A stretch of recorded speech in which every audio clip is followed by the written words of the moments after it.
О!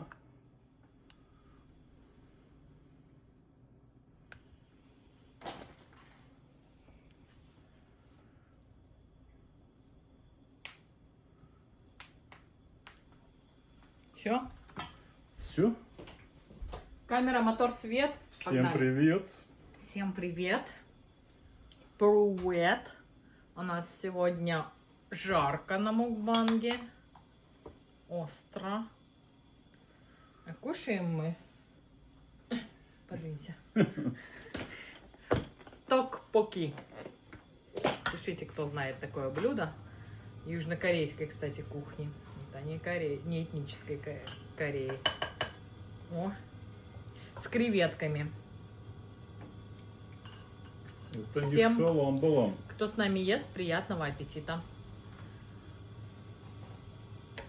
Ой, чесночком как пахнет. Я чесночка положила от души прям.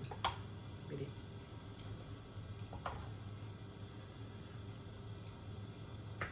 И лучка. Дай тебе чем-нибудь.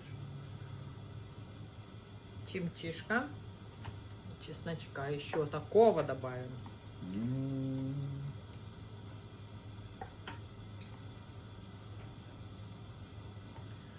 Народ тут приходит. Всем привет, привет. Всем привет, привет. Приятного аппетита. Приятного аппетита.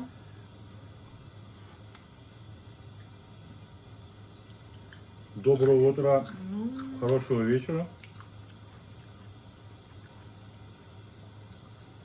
Кто любит токпоки?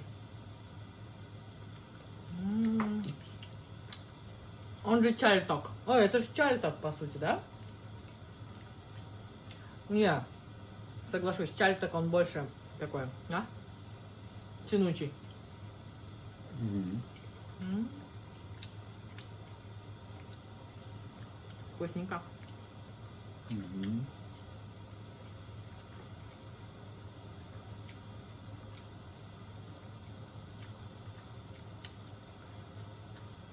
Вкусно?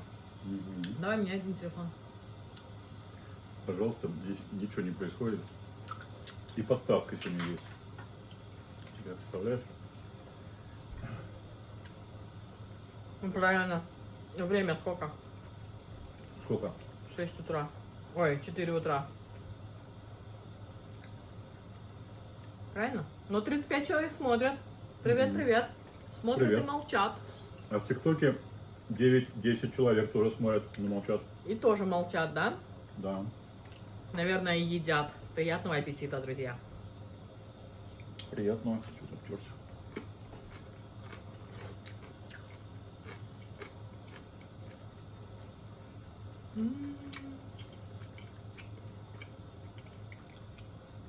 Что? На, кабачочек. Это по рецепту кабачочек? М-м. Мимо проносил. Импровизация. Мгм. Да что говорить, я смотрю на то, как происходит времяс. И как вы хаваете. Не понимаю, что такое времяс. Как проходит время, Мгм. и как вы хаваете. Хавайте с нами, хавайте Пожрём. как мы, хавайте лучше нас. Мы едим токпоки, а вы что жрете? Вон здесь Пожалуйста, не кушайте гав-гав. тут написали: здравствуйте, приятного аппетита вам. Спасибо большое. Здравствуйте, спасибо большое. Доброе утро. У нас 4:02 Эстония. Привет, доброго. Прям у вас очень рано. Эстония, приветик. Ночью, говорит, нельзя. Но у вас ночь, а нам можно. Покажи, что у нас там за окном. Вон наша ночь. Привет из Кисловодска. Кисловодск, привет. Привет, Приятного привет, аппетита. да. Так, что-то надо телефончик принести. Блокировать тут. Здесь Чап, пишут: чап, чап, чап. о, прикольно, опять с вами, приятного аппетита. Спасибо большое. Захвати, пожалуйста, мой бывший вологовый телефон. Вологовый. Вологовый, ага. Тебе чай налить или попозже? Наверное, пока остынет, потому что после остренького. Я после 6 не ем, а после 7 двойную порцию. Поддерживаем. Вот у нас как раз после 6, и мы практически не едим. А вы откуда? Я вам завидую аж. А мы, ну, на еще солнце светит. Мы из Калифорнии. А вы откуда? Приветик, лайк. Назгуль, приветик. Спасибо большое.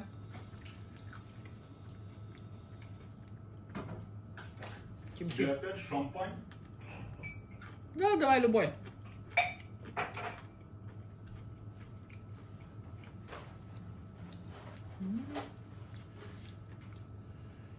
Ух ты, прикольно. Да.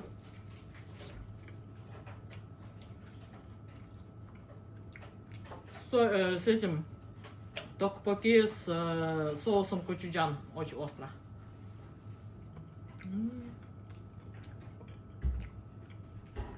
Как там в Пиндосе дела? Не знаем, это где? У нас в США хорошо.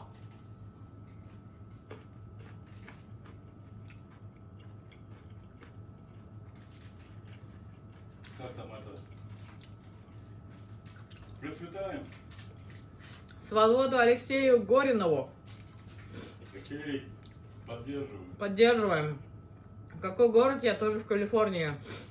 Город Сакраменто. А вы? Откуда?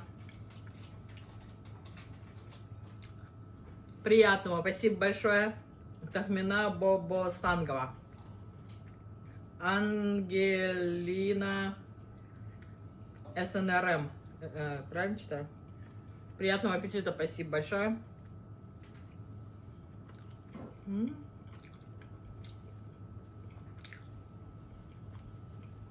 Так,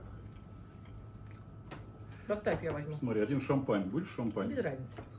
А другой какой-то Спасибо со большое. страуберри. Спросила, где принес? Ой, ой, да, спасибо. Давно уже принес. Ай, чувак что-то потерялся. Сейчас я его все равно заблокирую. Эллада Джан пишет: Ольга умничка, отвечаешь в яблочко. Ты умничка. Спасибо большое. Ирина Ли пишет: вы так вкусно кушаете, аж самой захотелось. Так что же, Присоединяйтесь. конечно, берите ложечку, тарелочку. Можете, кто там из Калифорнии у нас, если вы недалеко от Сакрамента, присоединяйтесь. Мгм. Реально, мы не шутим. Напишите в личку куда-нибудь, куда, в Инстаграм. Вот, и мы с вами посидим, покушаем вместе в прямом эфире. Классная идея. Елена Королькова написала: привет с Украины, Запорожья. Привет вам, привет. Украина, привет, привет. Сколько ты насчитала? Там тоже раннее утро, да? 4 утра? Начало 5. Так, прямой эфир. Сейчас. Подожди-ка. Ой, как-то у меня кабачок решил убежать. Эфир.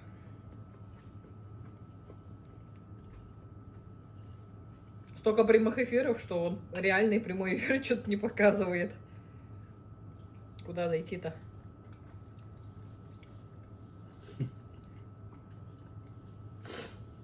Так. Слава Америке написали тут. Спасибо большое. А что там делаете? Что там делаем? Кушаем. А вы что делаете? Так, Эллада сердечки прислала. Спасибо А Микс большое. спрашивает: это токпаки с курицей? Токпаки сегодня у нас с креветками. Ага, очень вкусно. Так, кто такой Алексей Горинов? В новостях почитайте. Давайте домой. Зачем вам это Америка? Мы дома. Не знаем из чего, кроме креветок. Токпоки — это рисовые клёцки корейские. Они продаются в корейских... Мы купили в корейском магазине. А можно Вот. сделать самой. А можно сделать самой. У Ты меня делала. есть рецепт, но это такое... Честно, проще купить. Это все равно, что макароны крутить самим. Да. Вот. А мы купили, в заморозке их постоянно держим. И знаете, как удобно, что достал пачку креветок, просто там луковицу кинула, обжарила быстренько, пачку креветок. Креветки выделили много сока, значит, это все вот в этом соке. Тут же кидаешь эти клетки И на медленном огне томишь, томишь, томишь, потом все это заливаешь соусом кочуджан, вон у Алексея. А это новый кочуджан? Да, который ты открыла. Вот, у Алексея кочуджан соус. Он очень острый. И сегодня я симпровизировала, кинула сюда кабачки, были в холодильнике кабачки, и зеленью засыпала чеснок, соль, перчик. Не, перчик не ложила, потому что кочуджан очень острый. Вот. И клетки такие мягенькие, классные, приятно кушать, да? Нравится? Мне нравится. Мне Так. еще нравится, есть суп корейский, который тоже с кочуджаном, острый такой, классный, и с кимчи. Кимчи. Заблокировать. Все, один пользователь у нас полетел в блокировку. Елена Кролькова написала: да, у нас утро, это из Запорожья, Елена. Ночью были взрывы, шахеды летали. Блин, что за неуемные люди такие, а? Не спится, и самим еще и... Честно, слова уже давно кончились, блин. Тут написали: слава Америке, скоро России кирдык. Согласны. Там не надо мешать, они сами себя успешно уничтожить, лишь бы других не трогали. Приятного аппетита в Сибири 807. Сибирь, приветик. Привет вам, да.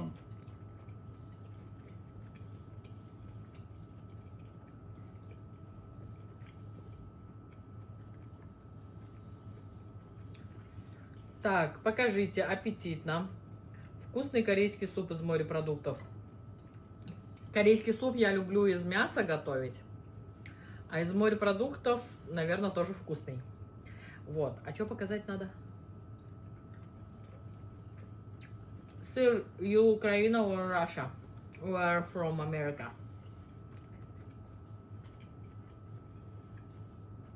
Сектанты по-любому, без родины, без племени, жалко вас. Себя пожалейте.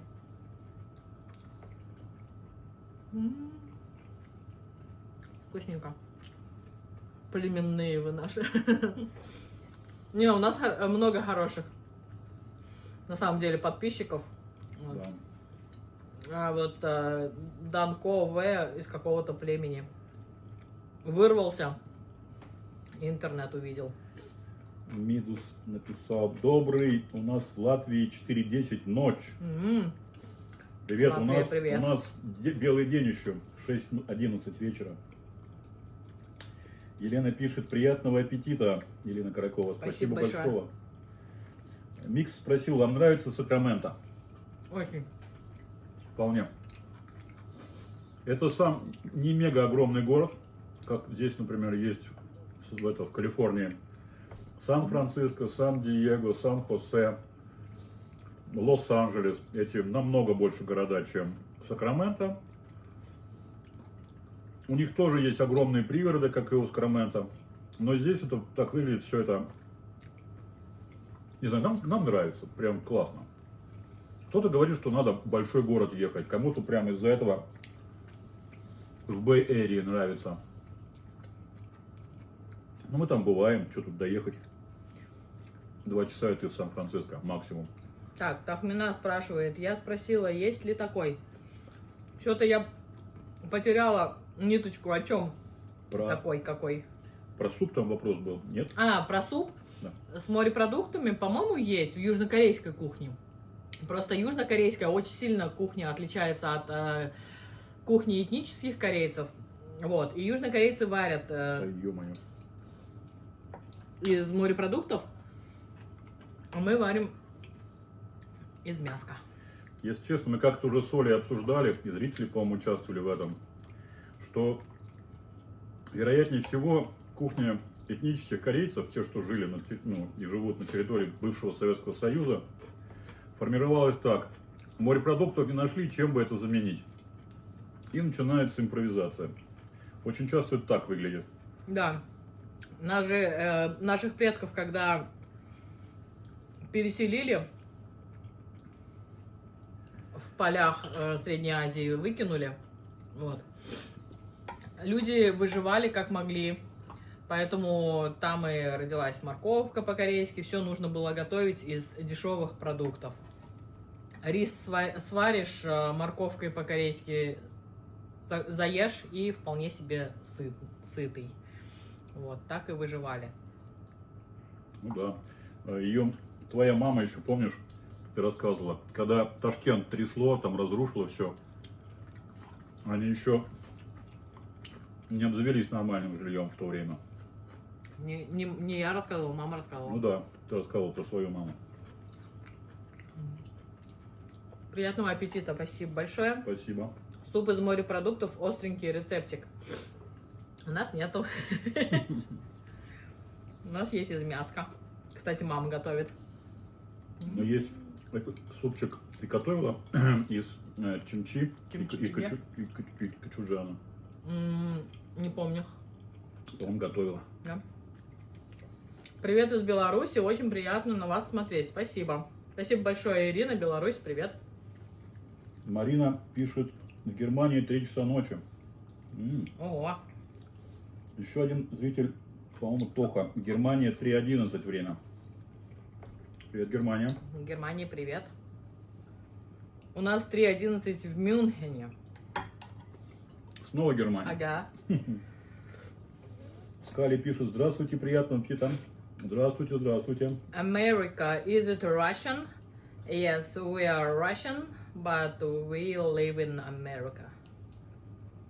Я живу в своей стране, говорю на своем языке и не калядую в стриме, кушая на американской площадке. Пишите всякие гадости. Вот. Да, вспомните, кто придумал и сделал YouTube. При том, что вам это заблокировали, это для вас запрещенная соцсеть, вы находите выходы через VPN, все равно приходите к нам. Так что добро пожаловать. Если вы с нами едите, вам приятного аппетита. Мы вас не гоним, оставайтесь, пожалуйста. Конечно. Привет, вы откуда? Вещаем из Америки. А вы откуда? Приветик. Скали спрашивает, что кушаете? Токпоки с креветками. Креветки у нас вот такие. Очень вкусные. Ага. Это чимчи, а это маринованный чеснок. Я думал, мы в первый день сидим, а у нас на удивление уже какой-то третий день держится. Молодец. Люди в интернете ничего не боятся, думают, что анонимы. Потом, когда нужно нести ответственность, сразу все паники. Не знаю про кого. Мы не анонимы. Все знают, что меня Ольга Ким, Алексей Никифоров. Да. Алексей, скучаешь по России?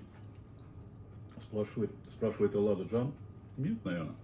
По родным и близким, как говорится, оставшимся в России, да.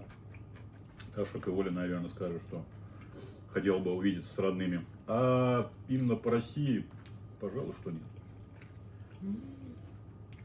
Микс написал, посмотрите фильм «Леди Бёрд». Там тоже героиня в Сакраменто живет, мечтает уехать в большой город.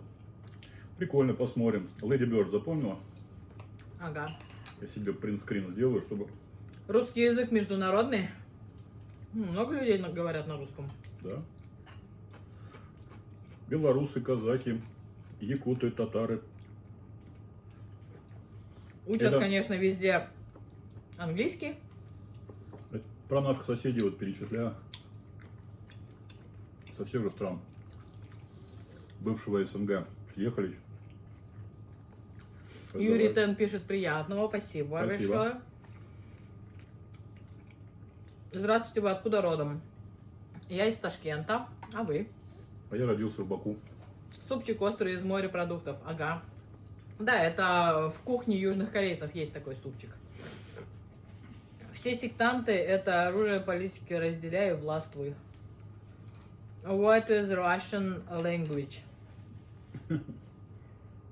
We are speaking in Russian language now. What is Russian language? Что такое русский язык? Случайно занесло на стрим. Расскажите, пожалуйста, откуда вещаете, откуда родом? Вещаем из Калифорнии, родом я из Ташкента. Я родился в Баку. Кто переселил кого изначально? Вы убегали из своих земель. Давай глубже по истории. Не только так вас все же с Дальнего Востока попросили. Поняла уже, сообщения не сразу доходят. Спасибо, спасибо вам за вопросы. Если вы спрашиваете, О, как корейцы оказались на Дальнем Востоке, то они пришли пешком. Если посмотрите карту, это пешком недалеко, ну, относительно всего остального. Вот. И за это корейцев, конечно, надо благодарить японцев, которые в тот период были, так сказать, властвовали на территории вот этой Юго-Восточной Азии. Поэтому Китай, Корея, там достаточно сильно японцами было, даже не знаю, уничтожено, разогнано. Люди уезжали, переезжали.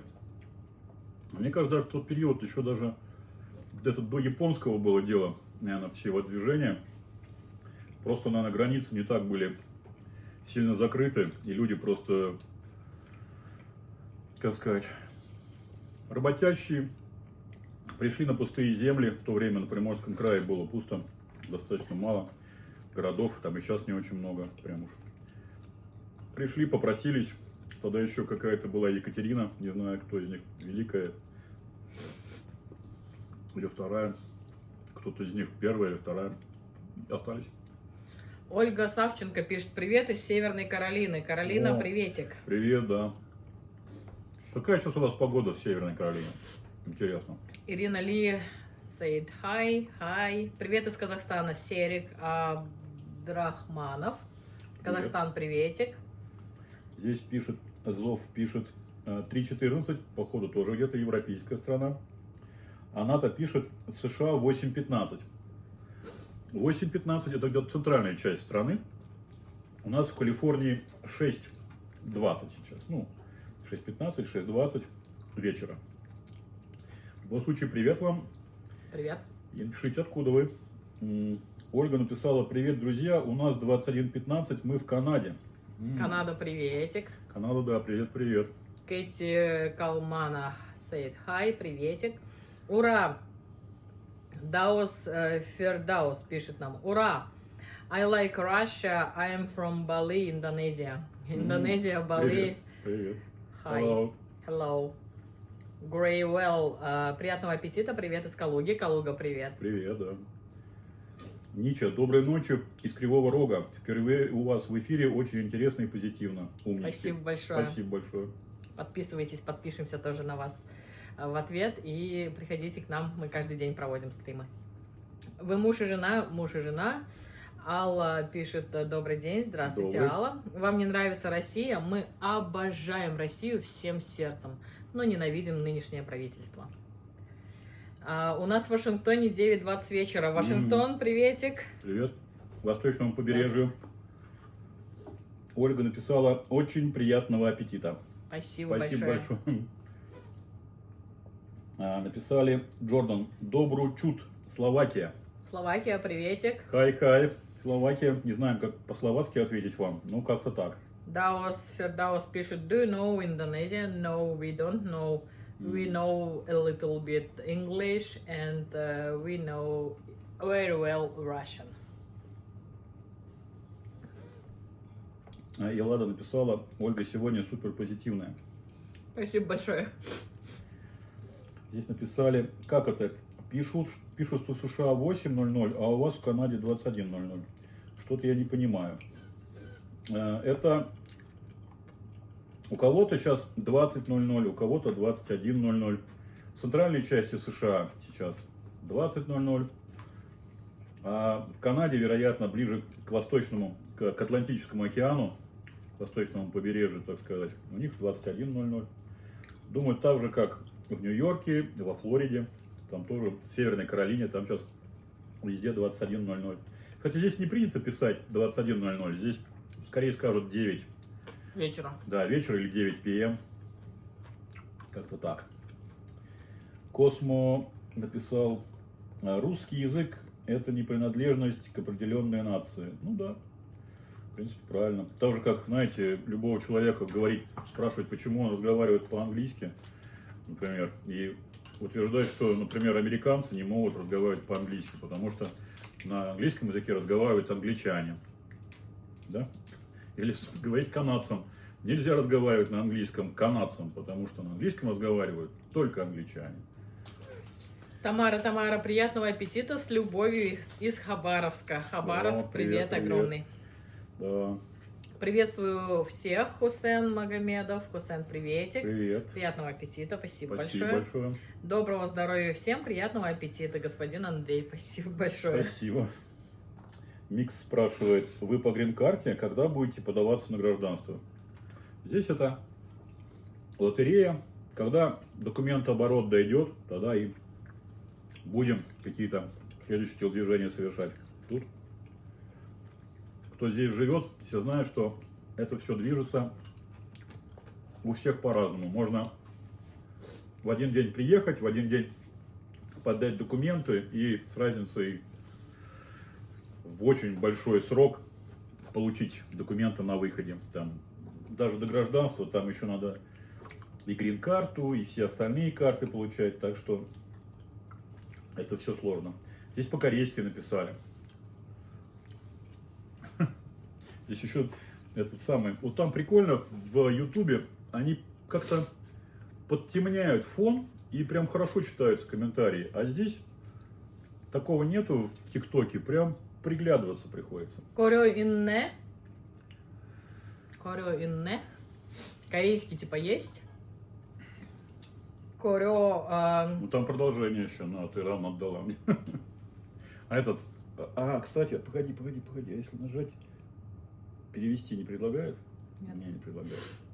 Он на том телефоне, который... Имсиги ному чонкопта. Очень красивая пища. Камсахамнида. Ничего себе. А ты вчера говорила, что не знаешь по-корейски. А что сегодня случилось? Ну потому что, подожди. Простые слова просто. Имсек это пища. Ному это очень. Чонкопта. Копта. Красивая. Молодец. Спасибо за транслейшн. Так, все выходцы из стран СНГ говорят на русском, согласна. Да, спасибо. Мигель, здравствуйте с Грузии. Гамарджоба Генацвали. Привет, да. Я 11 лет ждала гринку. Да, поздравляем. Ничего удивительного. Классно. У нас знакомые лет 10 здесь живут, там еще коня не повалили. Тахмина уже не все. Вот можем, например, узнать у Мигеля в Грузии молодежь уже не вся знает русский язык. Есть такое. Я говорю про выходцев СНГ. Да, сейчас Грузия же уже не СНГ. Ну да, молодое поколение уже русский Не язык знает, да, не Мигель знает. пишет. Мы когда были в Грузии, обращались к молодежи, они нас не понимали. Кстати, то же самое касается и молодежи в бывших социалистических странах Европы. В Болгарии, например, молодежь английский знает, а русский нет. И в Польше то же самое. Но в Польше там, в принципе, очень много народу работает из Украины, поэтому сколько раз обращались, там нам всегда по-русски отвечали. Вообще, мы там не так и долго были, мы туда проскочили, проездом были. На обратном пути, правда, мы очень основательно погуляли по Кракову. Нам так понравилось, обязательно прям. Мы когда выезжали туда, хором сказали, мы сюда приедем еще раз. Нам так понравилось, вообще супер. Краков это что-то. Girl написала на Ниссане 350Z. Приятного аппетита. Спасибо большое. Спасибо большое. Мгелли пишет. Мгелли. Угу. Тахмина пишет. У нас в школе был русский язык обязательным в изучении в Таджикской ССР. У нас тоже. Я училась в русском классе, у нас был узбекский язык как отдельный предмет, хотя русский язык тоже был. Но русский язык мы прям основательно учили, а узбекский так, поскольку. А в узбекских классах наоборот, русский им давали так поверхностно, поскольку, а все образование происходило у них на узбекском. Вот. Русский тоже учили. Это у вас не так далеко было, потому что моя матушка тоже училась, но она училась еще там в каких-то годах. Все это заканчивала школу и так далее. Ну, учила язык. Да, да, учился. азербайджанский. Да, и потом, по-моему, в институте тоже. А, нет. Всё. Она, наверное, в Азербайджанский. русской школе училась. Там не было русской школы, не русская, там была одна школа единственная. А обучение на каком было? В общем, был у них азербайджанский язык в школе. Но я помню, отец рассказывал, что он когда в политехе учился, они с друзьями, русскоязычными парнями, подрабатывали. Там ребята, азербайджанцы, у них было надо какое-то там задание выполнять на азербайджанском языке. А они немножко нехорошо в нем разбирались. И они просто ставили магарычи, и русские ребята за них писали. Тогда еще кириллица была в Азербайджане. И они там приноровились, и эти курсовые или что-то там писали. Мгели пишет, они помнят все и знают историю. Лиля, 3:20 утра, Берлин. Берлин, привет. Привет. Так Мина пишет, про нынешнюю молодежь даже не спорю.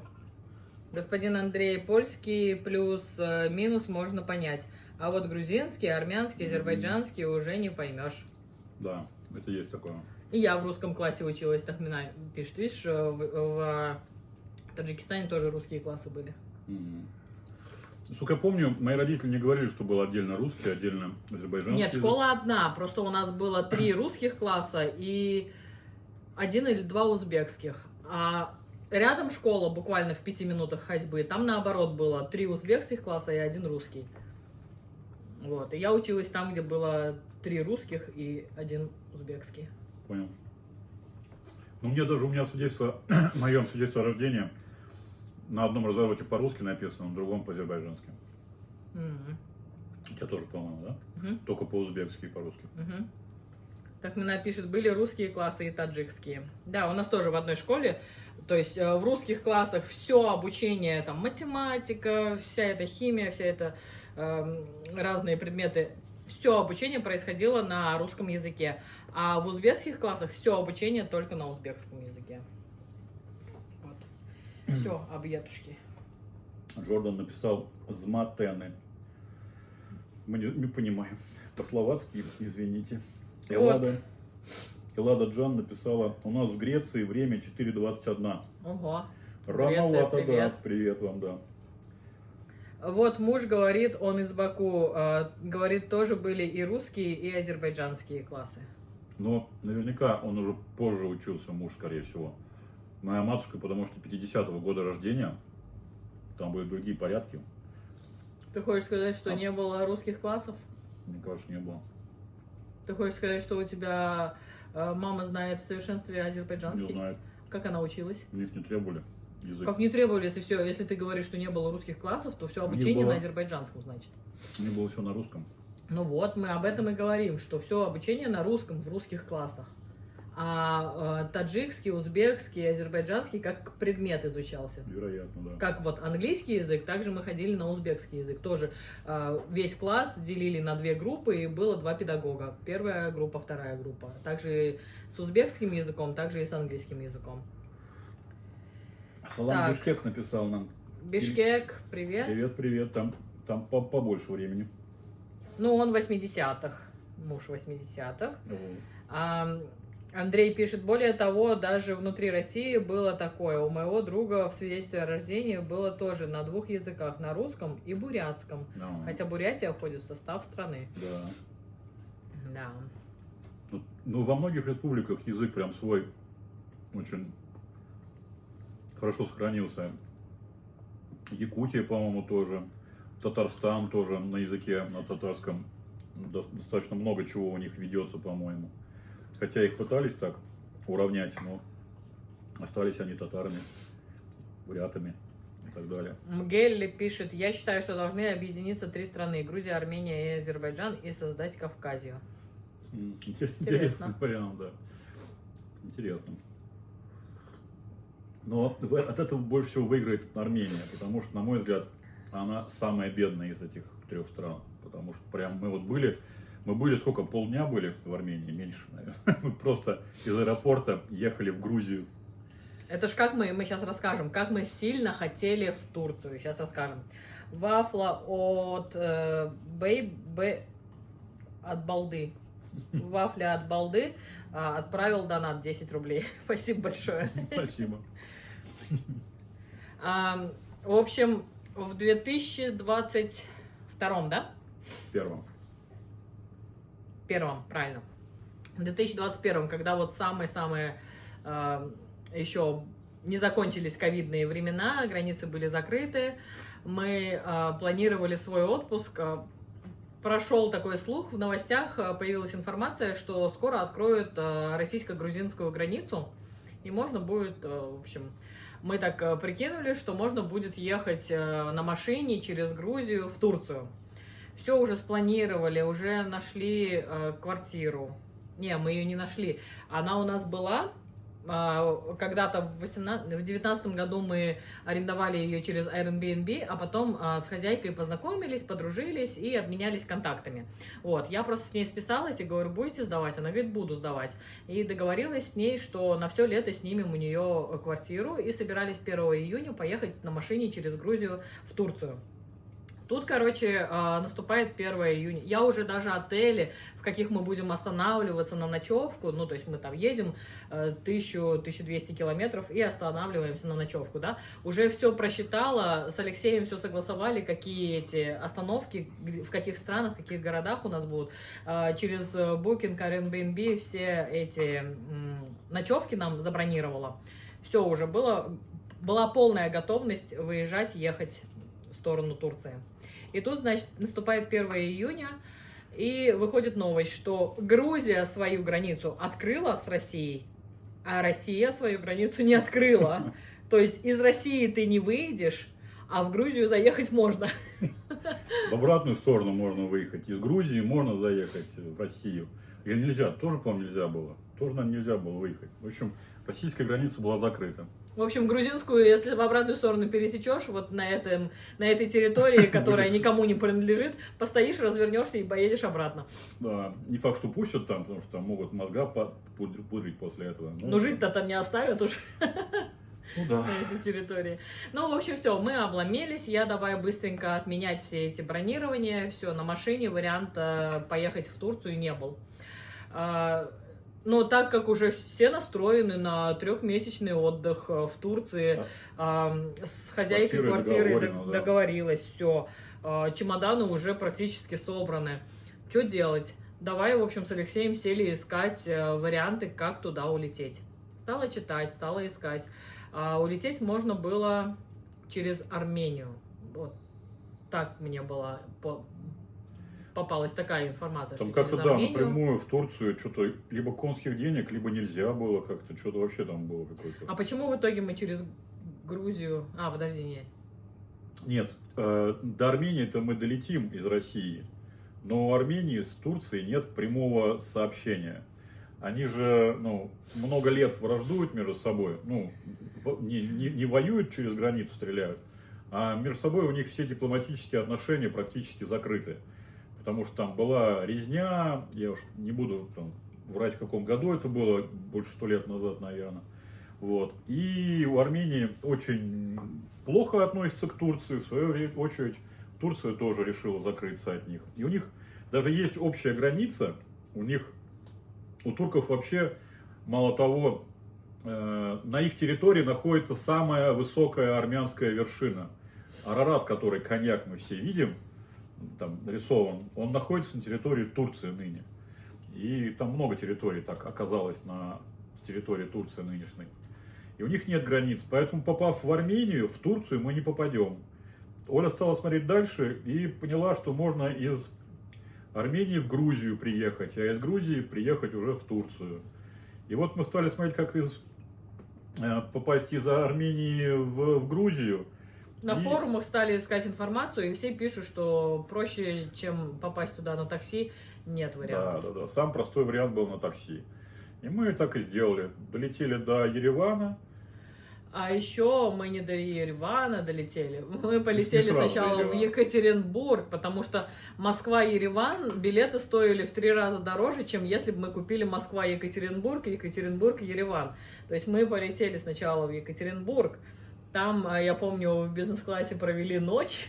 А ты знаешь, что нам зрители написали на этом канале, что там 3 зала у них, бизнес-зала, Да? а мы только в одном были. Ну, мы в очень хорошем были, Очень я не хорошем, жалею. да. Ну, не, но 2 других, один неплохой, но маленький, а другой такой прям этот, такой, Лакшери. с престижем такой. Такие Ну. потолки какие-то огромные, все.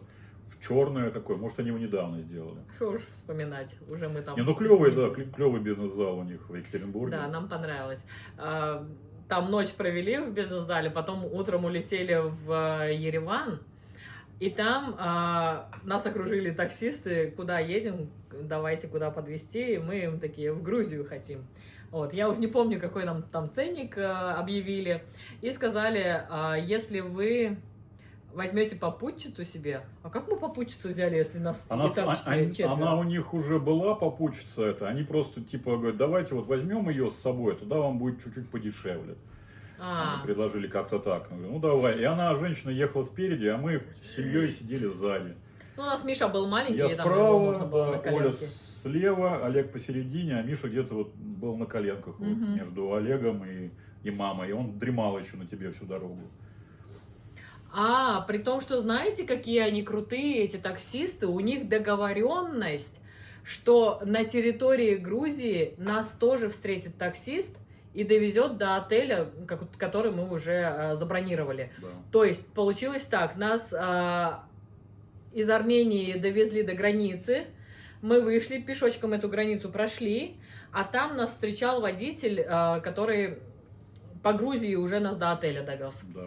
Просто Это все вот у них было договорено. То есть мы не искали уже на территории Грузии. больше отдельный ничего не такси. платили, не доплачивали, все. Единственное, мы с этим таксистом договорились на утро. Говорю, нам потом завтра утром в аэропорт надо будет, довезете, без вопросов. Все, записал и ко времени приехал, забрал нас и в аэропорт отвез этот самый водитель. Да. Или сын его, сын, по-моему, его. Ну, в общем, на той же самом автобусе он приехал за нами. Такие басики небольшие, Мерседес нас везли. Да, Клево. и вот таким образом мы прилетели Мы в Газипашу, да, сразу прилетели? Прилетели, да, нет. Мы прилетели... В Газипашу, из- потом машину там брали. Из Тбилиси мы прилетели в Стамбул, а из Стамбула уже в Газипашу. В Стамбул прилетели, да, там в ужасном бизнес-зале помыкались, бедные дети, там, не прилечь, не поспать. У нас Вот. была карточка для бизнес-залов, да, и мы думаем, ну пойдем в бизнес-зале, посидим, потому что прилетели вечером, а дальше вылет утром уже. А пошли он В общем, такой. не знаю, сколько дней мы летели, но долго, очень долго летели. Вот Прям. этот маршрут мы весь проделали, преодолели. Ну, как оказалось, для детей это был последний такой квест, маршрут, и мы уже там остались в Турции. Клево, да, детям понравилось. Потом они вспоминали, клево, Армения, туда-сюда. Почему для детей последний? Потому что мы еще с Алексеем потом летали в Москву, Алексей потом еще машину перегонял через Одессу, через паром, машину в Турцию перегонял, а я самолетом туда-обратно летала в Москву, а дети оставались в Турции, больше уже не улетали из Турции. Здесь вот написали, слышала, у корейцев обычно плотный завтрак. Бывает, да. У меня, например, старший брат только вторыми блюдами там или супами питается на завтрак. А я как-то, не знаю, Алексей, наверное, приучил бутербродами обходиться. Заставлял, садился прям, ешь бутерброд. Не ешь второе, ешь бутерброд. Там не зависло у нас, как ты думаешь? Давай пойду Сходи, проверю. проверь, да. А то, может, пазлы надо порешать. Вообще выключился. Странно. Это мой? Твой, да. Тебе, может, провод дать, поставить на зарядку его, потому что у него здоровье кончилось. Ну да. А что ж ты не это самое, не проверяешь? Обычно такие вещи проверяют заранее и ставят сразу на зарядку. Нет, разве? Ошибаюсь? Ошибаешься. Должен хозяйка телефона своего проверять.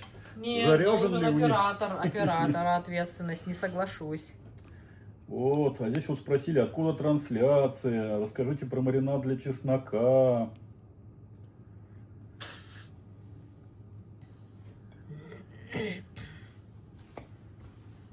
Ну, рассказывай. Давай, про маринад рассказать? Если бы я его еще сама знала. Но если ты знаешь, то расскажи, конечно. Так. Я только могу тут рассказать маринад, который моя матушка делает. Ну-ка, ну-ка. Подхватится, ты вышла на линию? Почти. Что-то мы тебе разговаривает телефон этот. 1% потянет он, твоя зарядка? Мой зарядка. Возобновить. Вот тут кнопочка. Вот, нажми возобновить. Нажала. Сейчас я принесу другую зарядку. О, даже 23 человека здесь, представляешь, еще? А, оно у них, получается, зависло, а они не выключили, да? Да, на другой вот помощнее зарядку поставь. Ой. О, а меня здесь нету.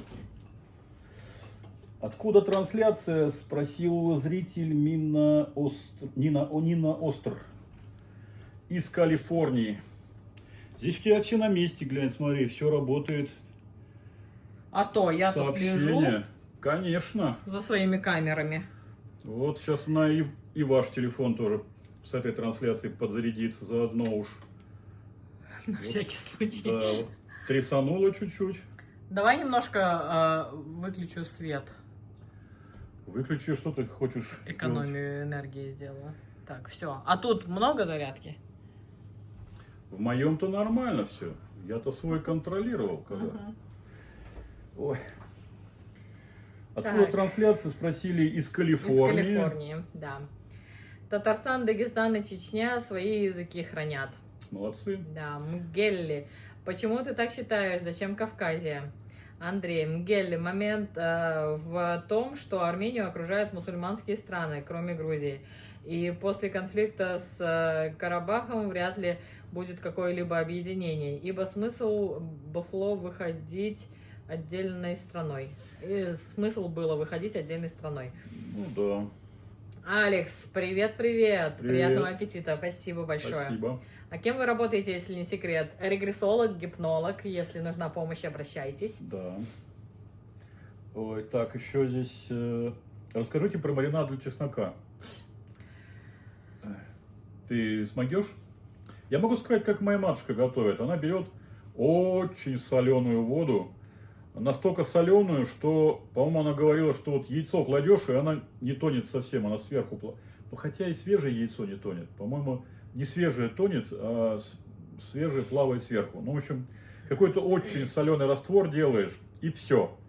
Чеснок напихивается прям в кожурках, вот как вот есть, вот собрали его вот сухой там, туда сложили в банку, ну, уплотнили, утоптали, можно раздербанить, можно просто попихать вместе, прям в этих в чесночных в этих, и залить этой соленой водой, прям доверху, ничего не закрывать, и поставить на очень солнечном месте, чтобы прям солнышко светило, ну, не все время, ну, так периодически, но под навесом, чтобы туда дождь не наливал, потому что тогда разбавится и не будет мариноваться. И долго, чуть ли не месяц целый, вот так вот на жаре он стоит и маринуется. Только периодически подходи и подливай эту воду, потому что она выпаривается, на банке такой по краю этот соль выступает, пока это все маринуется.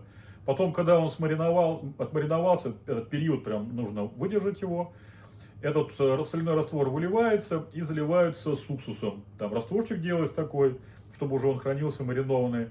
Ну, там такой невысокий процент этого уксуса делается. Просто залили и под пластиковую крышку и убрали там в шкаф, и все. В принципе, уже можно пытаться сразу после этого кушать его, но кушать лучше подождать чуть-чуть. У меня мама делает с соевым соусом, но рецепт я не знаю. Но, созвонюсь и узнаю. Да, по маминому Олиному рецепту быстрее получается, чем здесь. Наталья написала: Курганская область приветствует вас. Счастья, здоровья, успехов. Привет, Спасибо привет, большое. Курганская область. Привет, Да. привет. Назгуль пишет: Алексей, добрый день. Сколько вас в семье? Расскажите о своей семье. Скучаете по родным?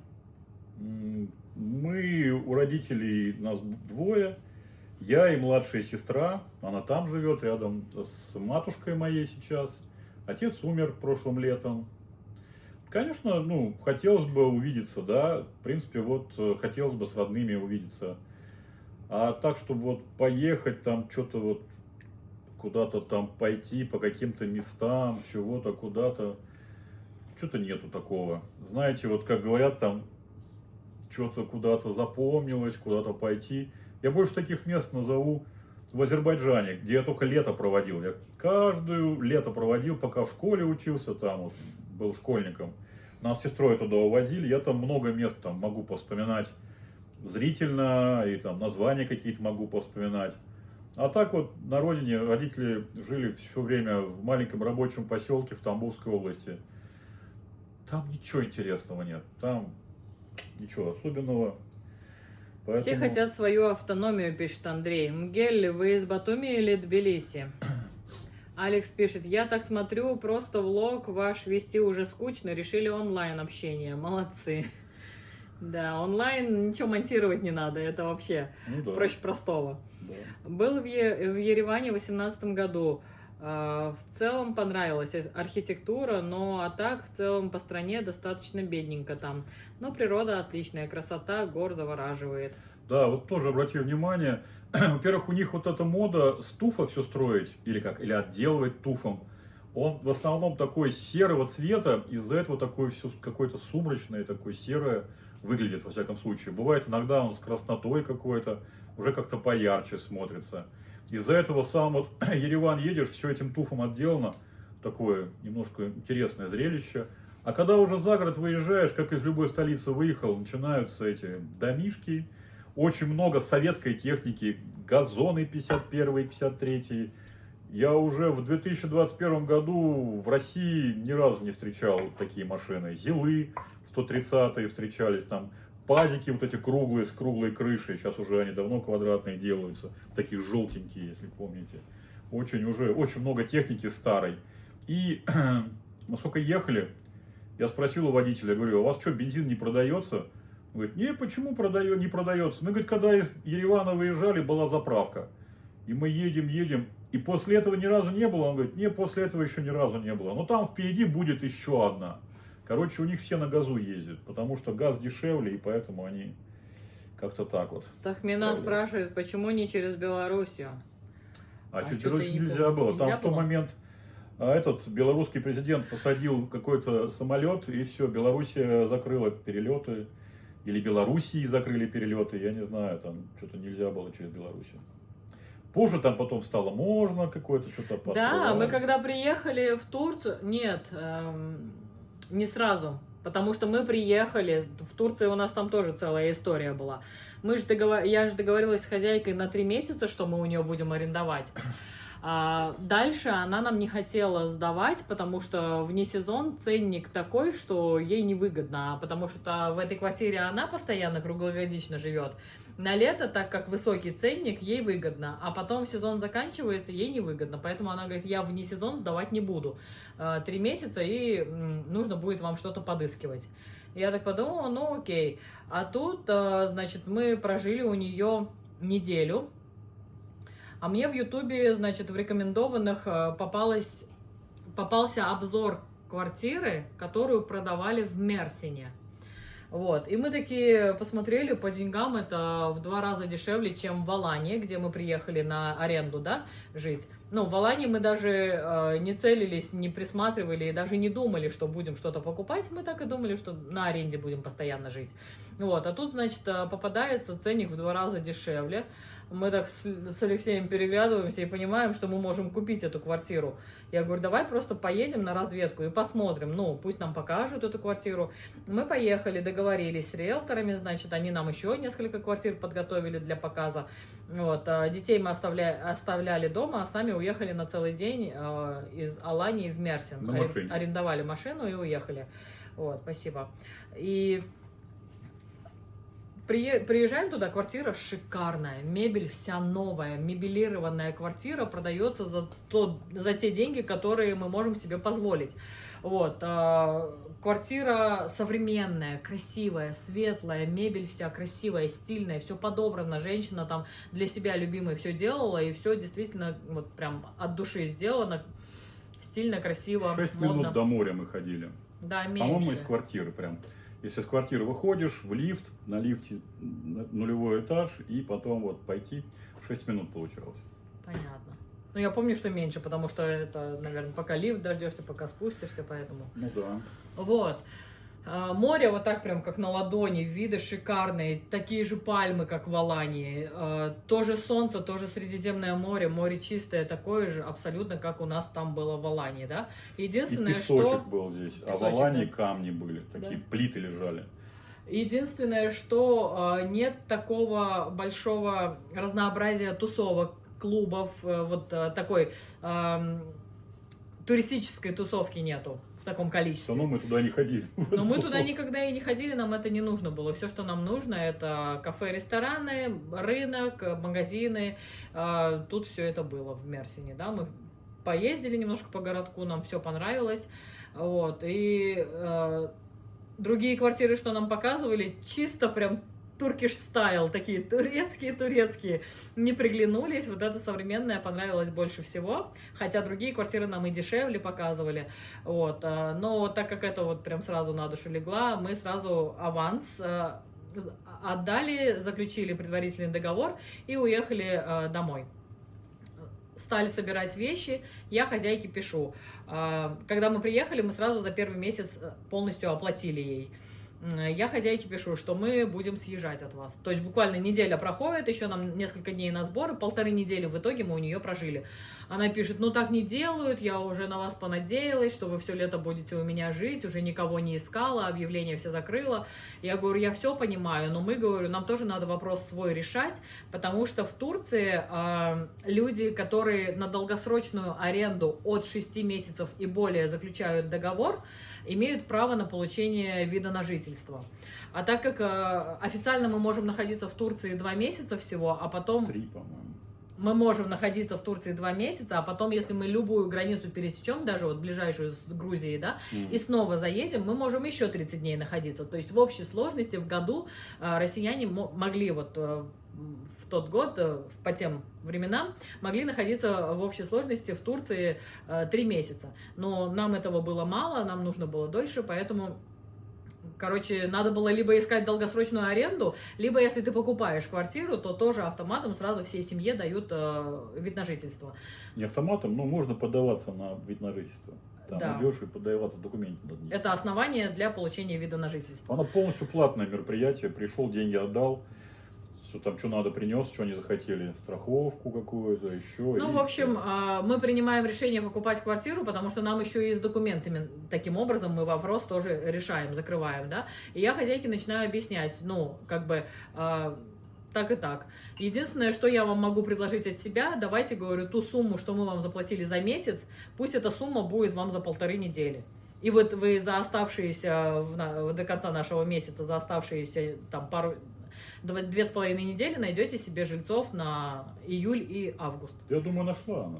Да, конечно, нашла. Начало Вот, на что она, в принципе, с удовольствием согласилась и сказала, окей, все, мы вещи собрали, детей в машину посадили и снова арендовали машину, уехали.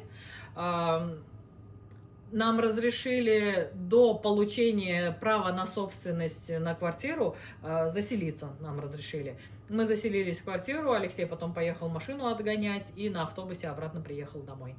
Все, вот так получилось, что мы, сами того не ожидая и не рассчитывая и не планируя вообще, купили там квартиру. Да.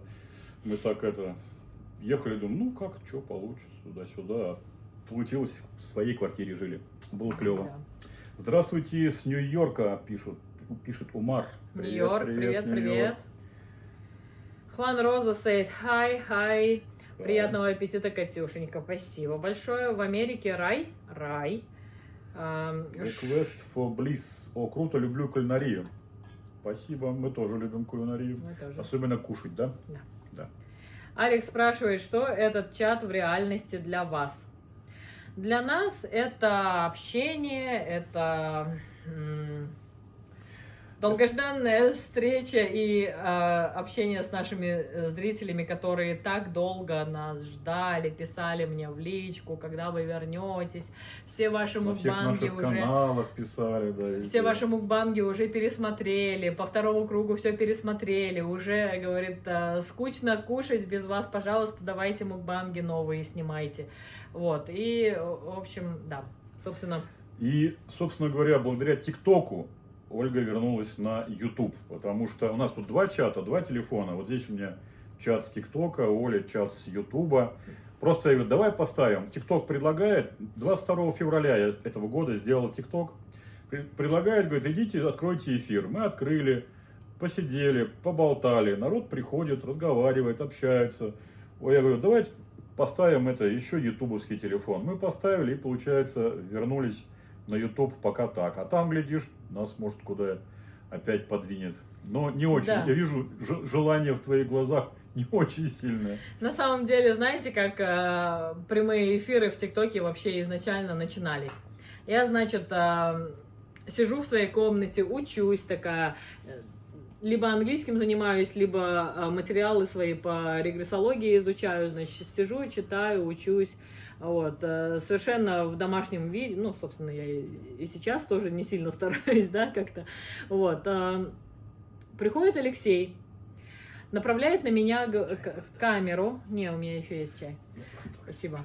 Направляет на меня камеру и говорит, ты в прямом эфире. Я говорю, в смысле в прямом эфире? А вот ТикТок, говорит, разрешил нам сейчас, подписчиков набралось здесь уже достаточное количество, что ТикТок разрешил прямые эфиры проводить, поэтому вот я тестирую, говорит, ты в прямом эфире, говорит, помаши ручкой подписчикам. Я такая, нормально, да, вообще? Без меня женили, заставили вновь стать блогером. Я такая, ну, привет. И вот так и пошло у нас общение с зрителями из ТикТока. И вот так потихоньку занесло нас снова на YouTube. Во все тяжкие, короче, пустились, снова едим и так далее. Спроси, на Твиче выходить нам в прямой эфир? На Твиче выходить? Потому что мы знаем, что многие на Твиче работают. Даже у них там прям как работа, прям на Твиче. Мне даже племянник прислал какое-то время назад ссылку. Смотри, говорит, парень работает таксистом. Здесь у нас по соседству где-то ездит, не по нашему, а по соседнему району. Вот. И у него камера постоянно висит. И он снимает, что на улице происходит, куда ходит, что делает. Работает на доставке, этих клиентов не показывает, там показывает, что он им несет, что он им отдает, как он кушает. Тоже отвечает на вопросы. У него эти стримы идут, вот он вышел там на линию в 8 утра, и вот до того, как домой зашел, он всю дорогу А нельзя же находится в дороге. В Твиче Это можно? в ТикТоке, а возможно, что в Твиче можно. Ну, классно. Поэтому, если кто что слышал, и вообще, какое у вас мнение по поводу этой площадки, что-нибудь напишите. Ага. Нам не тяжело поставить еще одну стойку с еще одним телефоном. Да? Нет, нам тяжело поставить еще одну стойку, потому что у нас всего их две. Но нам не тяжело купить вот такую вот головку, куда можно два, а может быть даже еще и есть и 3 телефона поставить. У нас вот две стойки. На одной с 4 телефонами. С 4? Да. На одной стойке такой штатив, на который можно зацепить сразу 2 телефона. И вот так 2 телефона висят на одной стойке. И горизонталка снимает видео для второго нашего канала на ютубе, для мукбанга. Еще на одной стойке 3-й телефон. Вот. Анжелика Бак пишет, попала на эфир. Анжелика, приветик, рада вас видеть. Тахмина пишет, красота, спасибо. Андрей пишет, Алексей, а вы в Тамбовской области в Мордово или в Маршанске жили? Если нет, то в каком месте, если не секрет? Привет вам из Воронежа. Привет вам, да. Я учился в Воронеже в свое время, заканчивал Воронежскую государственную технологическую академию, бывший технологический институт. Потом я работал в 2003-2005 годах в Моршанске, но мои родители всю свою трудовую деятельность и прожили, и работали в Первомайске, Первомайского района. Вот. Так что в Мордово я не был, в Маршанске много раз.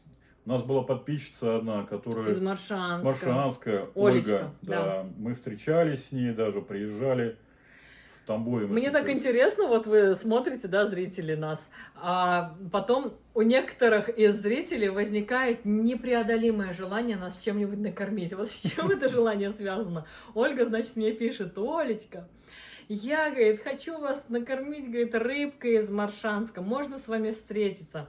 Я такая, можно, конечно, и давай, короче, тоже думать, чем бы ее в ответ угостить. Тоже, я помню, пигоди делала, салаты какие-то корейские. Поехали мы на вокзал, Это она нас захотела рыбкой угостить. Она привезла нам рыбу. Я не знаю, вот говорят же, анекдот же есть такой, да, этот рыбак постоянно преувеличивал, говорил, вот такую рыбу поймал. А потом ему руки завязали и сказали, показывай теперь, какую ты рыбу поймал. Вот с такой головой, говорит, поймал. Вот она нам с такой головой Глаза вот рыбу. такие, да.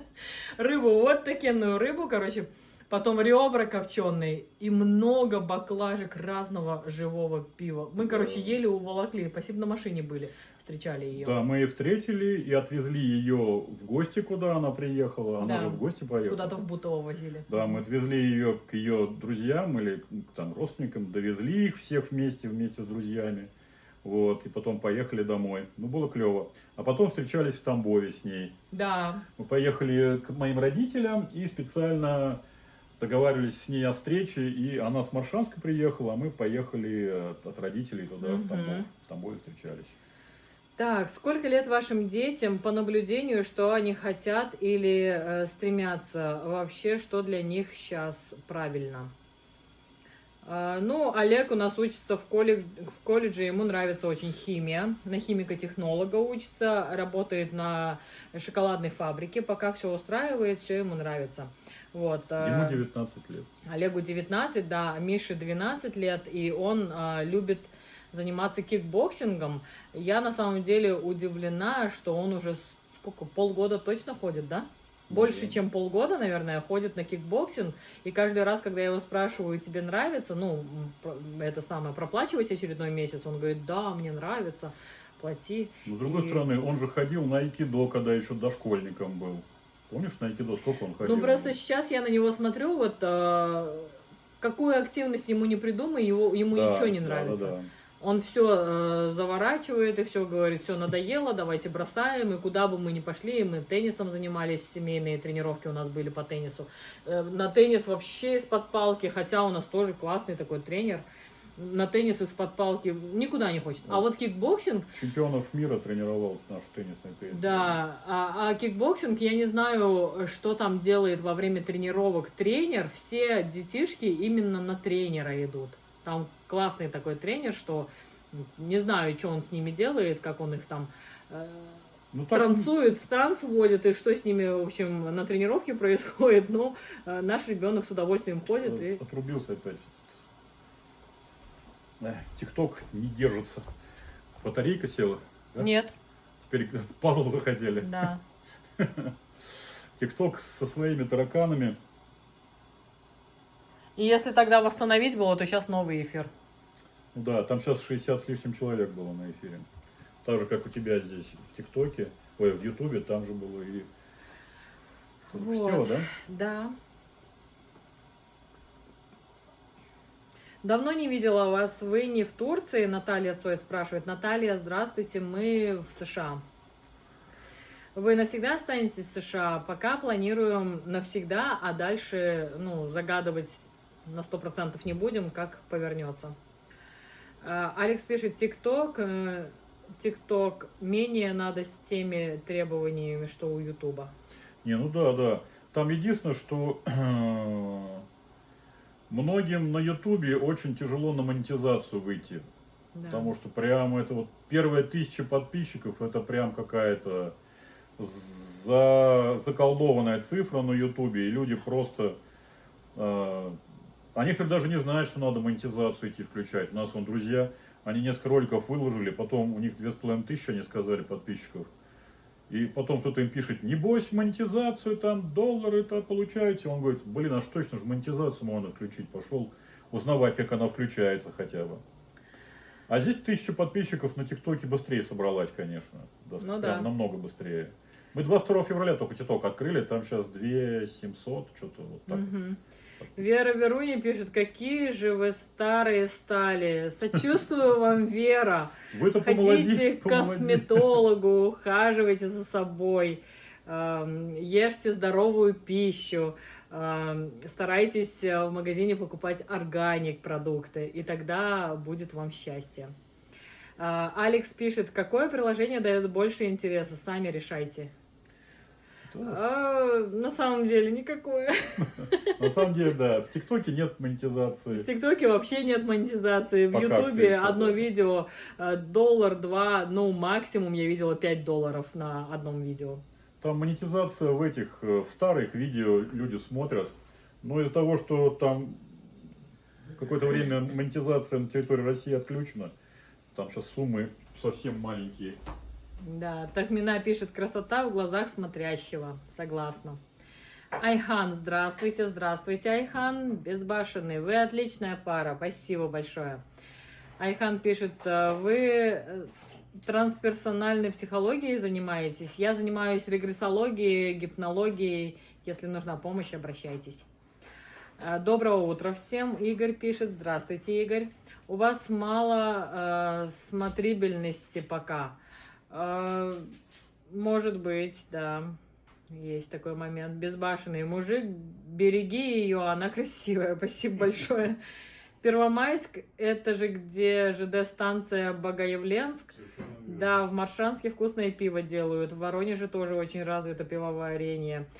Порядка 5 заводов у нас в городе. Какой-то специалист по пиву. Привет вам, да. У меня Андрей. друг Андрей Сапрыкин есть, вот, который тоже жил в Воронеже.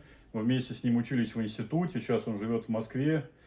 И он в пивные туры ездит в Воронеж. Приедет, говорит, там столько заводов в Воронеже, и туда пойдешь, и сюда пойдешь, и там, и тут, и там. Вообще, говорит, тут по чешской, там по немецкой технологии делают. Здесь так, здесь сяк. Прям, говорит, вообще красота. Вот. А маршанское пиво, честно говоря, то, что Оля нам привезла, было вкусное пиво, да, такое. И разные вкусы такие прикольные. Какие-то еще сырные Сырные шарики. какие-то шарики были еще, да, к пиву. Прикольно было. А вот когда я там жил в Маршанске, там пивной завод проводил какие-то фестивали. Ну, типа городские какие-то. И там первый час после начала они давали пиво бесплатно. И за этот час там этот парк, ну, в общем, разные нетрезвые личности в такое это самое, в хлам превращали. В этих стаканчиках все валяется. Они это пиво, короче, бесплатно сперва давали, а потом начинали продавать. И там такой был срач на этой территории, просто ой-ой-ой. Пиво это хорошо. Иисус Христос из воды вино делал. Вот он молодец тоже. Стивен уху написал. Hello. Hello. Губит людей не пиво, губит людей вода. Это да. Здесь у нас подписчица Мелисса. Мелисса. Ага, пишет: Hello from Australia. О. Australia, hello. Hello. Мы вчера еще, помнишь, я говорил, у нас только с Австралии не было еще зрителей. Вот первый зритель с Австралии. Скажи, что она первая у нас с Австралии зритель. You are first one on our channel Yeah. from Australia. Australia. Welcome to our channel. And не знаю. Говори камеру, зачем ты телефону говоришь? MT43 пишет: What kind of food is on the table? It's Korean tteokbokki. Забежала поздороваться, любимые малоежки, Мария Алексеева. Спасибо большое, Спасибо. рада вас видеть. Привет, привет. Мелисса пишет: Is the tteokbokki Korean food? Yes, it is. Yeah. Все, у меня закончилось. Читала, да? Не, мне пока никто ничего не пишет. Как этот выбила ТикТок обратно, пока не заработала. 111 человек. Ну, ты, наверное, меня это скинула с конкурентов. Здесь тоже было 70 человек, а сейчас вот пока не вернулись. Но сейчас, с другой стороны, может больше начать появляться народу, потому что где-то просыпаются. Мы-то начинали 4 утра было, а сейчас вот... Сейчас уже, Сейчас там, 5 уже. Сейчас уже 5. Да, уже просыпаются. Уже хотя бы уже один глаз приоткрылся у зрителей. А то начинали вообще дрыхли. Алексей, как вам в целом Воронеж? Когда в нем были? Какие впечатления в целом? Воронеж, когда я учился, был прикольным городом. Мне очень хотелось в нем даже остаться после окончания института. И я серьезно рассматривал этот вариант. И у меня было много друзей воронежских, ну, те, кто в Воронеже родились, там жили и так далее. И я уже ходил там, ну, не то, что прям не на собеседование, но приглядывал варианты, куда можно было пойти поработать. Я прям всерьез рассматривал. Вот. Но потом в какой-то момент что-то родители мне говорят: вау, давай, у нас тут классная работа есть, там вот там знакомый, что-то туда-сюда. И я вернулся с Воронежа в Первомайск, и, честно говоря, какое-то время даже жалел об этом. То, что, ну, то достаточно большой город, тогда еще не миллионник Воронеж был, там было меньше миллиона жителей. Но большой город такой, приличный, был прям чистенький он. Меня всегда поражало, ну, в летнее, ну, в теплое время года постоянно эти поливалки, постоянно едут, дорогу моют, всегда чистенько, блин, всегда классненько, общественный транспорт. Ну, в принципе, сносно ходил, воронежский был, нормальный транспорт. Я гонял постоянно на трамваях и иногда автобусах, хотя были и маршрутки, и троллейбусы, но у меня был трамвай и автобус у меня были самые такие подручные мне виды транспорта. И я уже, единственное, что у меня непонятно было с жильем, где жить, туда-сюда, я уехал. И потом какое-то время спустя вернулся, приезжал в Воронеж. Я на заочный перевелся, я хотел бросить сперва институт, потом перевелся на заочный. И приезжал вот сдавать сессии на этот институт. И, ну, в принципе, он до тот период не поменялся особо. Я там друзьями, у друзей жил, там у знакомых, туда-сюда ездил. Мне все нравилось. До конца института мне очень понравилось. Я закончил институт, сейчас точно не помню, или 95-й, или 96-й год я закончил этот институт свой. И потом уехал, долго не приезжал, потом приехал спустя какое-то время. Мы встречались, сколько лет окончания института? 20, наверное? Не помню. Мы с тобой приезжали. Все первые этажи по всему городу магазины. Магазин аптека, аптека, магазин аптека, магазин аптека. Двухэтажный магазин. Купили квартиры на первом, на втором этаже, поковыряли там дырку, заходишь снизу, там внутри лестница, двухэтажный магазин. Весь центр в магазинах просто сплошняком. Мне вот это просто убило.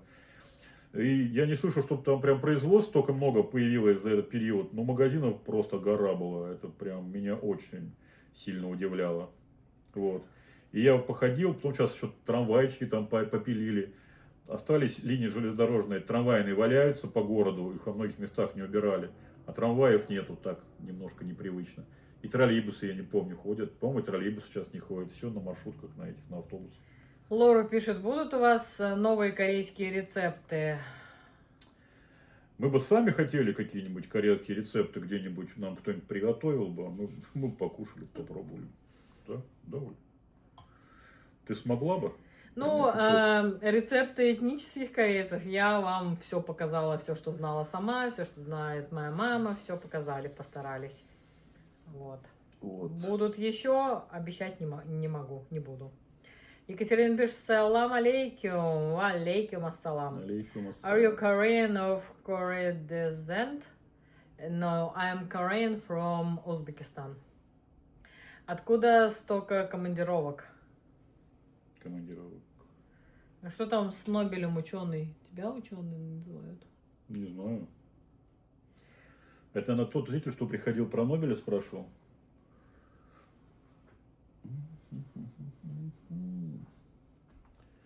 У нас вообще погода чудная стала. Зимой может быть холоднее, чем на севере, в Мурманске, а летом жарче, чем в Сочи. Ну, вообще, вот Владивосток, он на одном меридиане с Сочи находится. И, по идее, у них должна быть похожая погода. Но в Сочи она отличается. Но хотя мне рассказывали знакомые, они были в Приморье летом, и там, говорит, было столько бабочек, говорит, такие яркие, такое количество огромное. Просто, говорит, какой-то, говорит, как это, парадайз в каких-то фильмах показывают, прям, говорит, что-то невообразимое. И мы, говорит, просто были в шоке.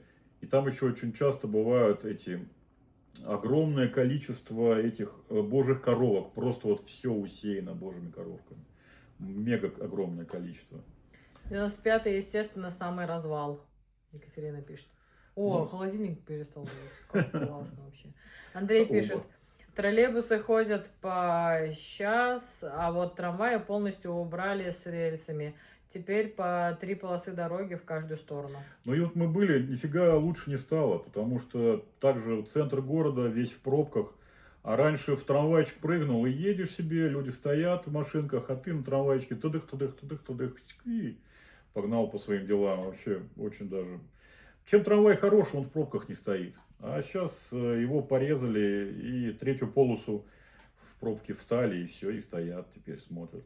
Еще там маршрутки такие дурацкие пустили по Воронежу. Мы помню, какую ждали. Нам сказали, надо 34-ю Г или К, не помню. В общем, какие только не приезжали. И А, Б, весь алфавит приезжал, а нужную букву не приезжала. Мы, короче, стояли, я не знаю, сколько на это. Мы уже замерзли стоять, этот автобус ждать. Просто какой-то дурдом. Потом, наконец, эта буква приехала. А разница все, этот едет вот так вот, и потом направо заворачивает. А нам надо было чуть проехать и налево повернуть. Ну, там буквально, я говорю, так мы прошли бы там эти 3 метра через парк там какой-то. В общем, не знаю, что мы выгадали, честно говоря, в результате этого стояния. У вас есть этот рецепт блюда, что у вас на столе в большой миске? Да, пишите в ютубчике в поисковой строке «Токпоки Ольга Ким», и выйдет этот рецепт. Да. Клёцки я для рецепта сама крутила, но можно их в магазине купить. Вот это вот купленные из магазина. Вот. А соусы, как приготовить, все есть в рецепте. Да, это да. Так, Мина пишет, да, трамвайчики шикарно. Ага. Андрей пишет, да, тоже был в Приморье, те самые бабочки, которые в рамках продают, разбивались на трассе о лобовое стекло. Да, и говорит, такие огромные, так много, просто, говорит, в шоке были. Это мы как с детьми, помнишь, ходили в Ленинграде, в Санкт-Петербурге, в зоологическом музее или ботанический, зоологический музей мы были. Там таких бабочек столько много, вообще такие огромные, там вот такие вот, размах крыльев, просто огромные эти бабочки. Такие яркие еще. Самое прикольное, идешь такой, какая-то еще насекомая, букашка, еще иголкой приколотая бывает. А иногда просто фотография какая-то прилеплена, маленькая. То есть настолько маленькая это насекомое, что его даже не видно. Они не смогли его поймать и приколоть, просто фотку приклеили и все. Перечислите, где вы побывали в СНГ. Узбекистан, Азербайджан, Казахстан, Оля была, в Украине были мы в разное время. Я был на машине, Ольга в другое время. В Грузии мы были, в Армении были. Все, больше в Белоруссии мы были проездом. Куда мы еще ездили? В Прибалтике не были. В другие страны никакие не ездили, к сожалению. Вот. Мы думали, как говорится, еще успеем, но отложили на потом. Потом как-нибудь соберемся и все. Как будто оглохли, да, как будто уши заложило. Холодильник не молотит, блин, даже это непривычно. Андрей пишет, да, с транспортом беда, но сделали выделенные полосы для общественного транспорта, и теперь можно по основным дорогам на автобусе гораздо быстрее доехать, чем на авто без пробок. А машины могут в часовых стоять в пробках стоять. Да. Там всегда были пробки в Воронеже. Вот в районе цирка постоянно пробка. Кольцовская постоянно. Вот тут на Плехановской пересечение Кольцовской с Плехановской. Просто, блин. Что вам нравится в городе, где вы живете? Да все нравится. Особо тут, наверное, труднее сказать, наверное, придумать, вернее, проще придумать, что не нравится. Что не нравится тебе? Все нравится. Все нравится. Школы хорошие, магазины рядом. Школа максимальная взрослая, 10 из 10.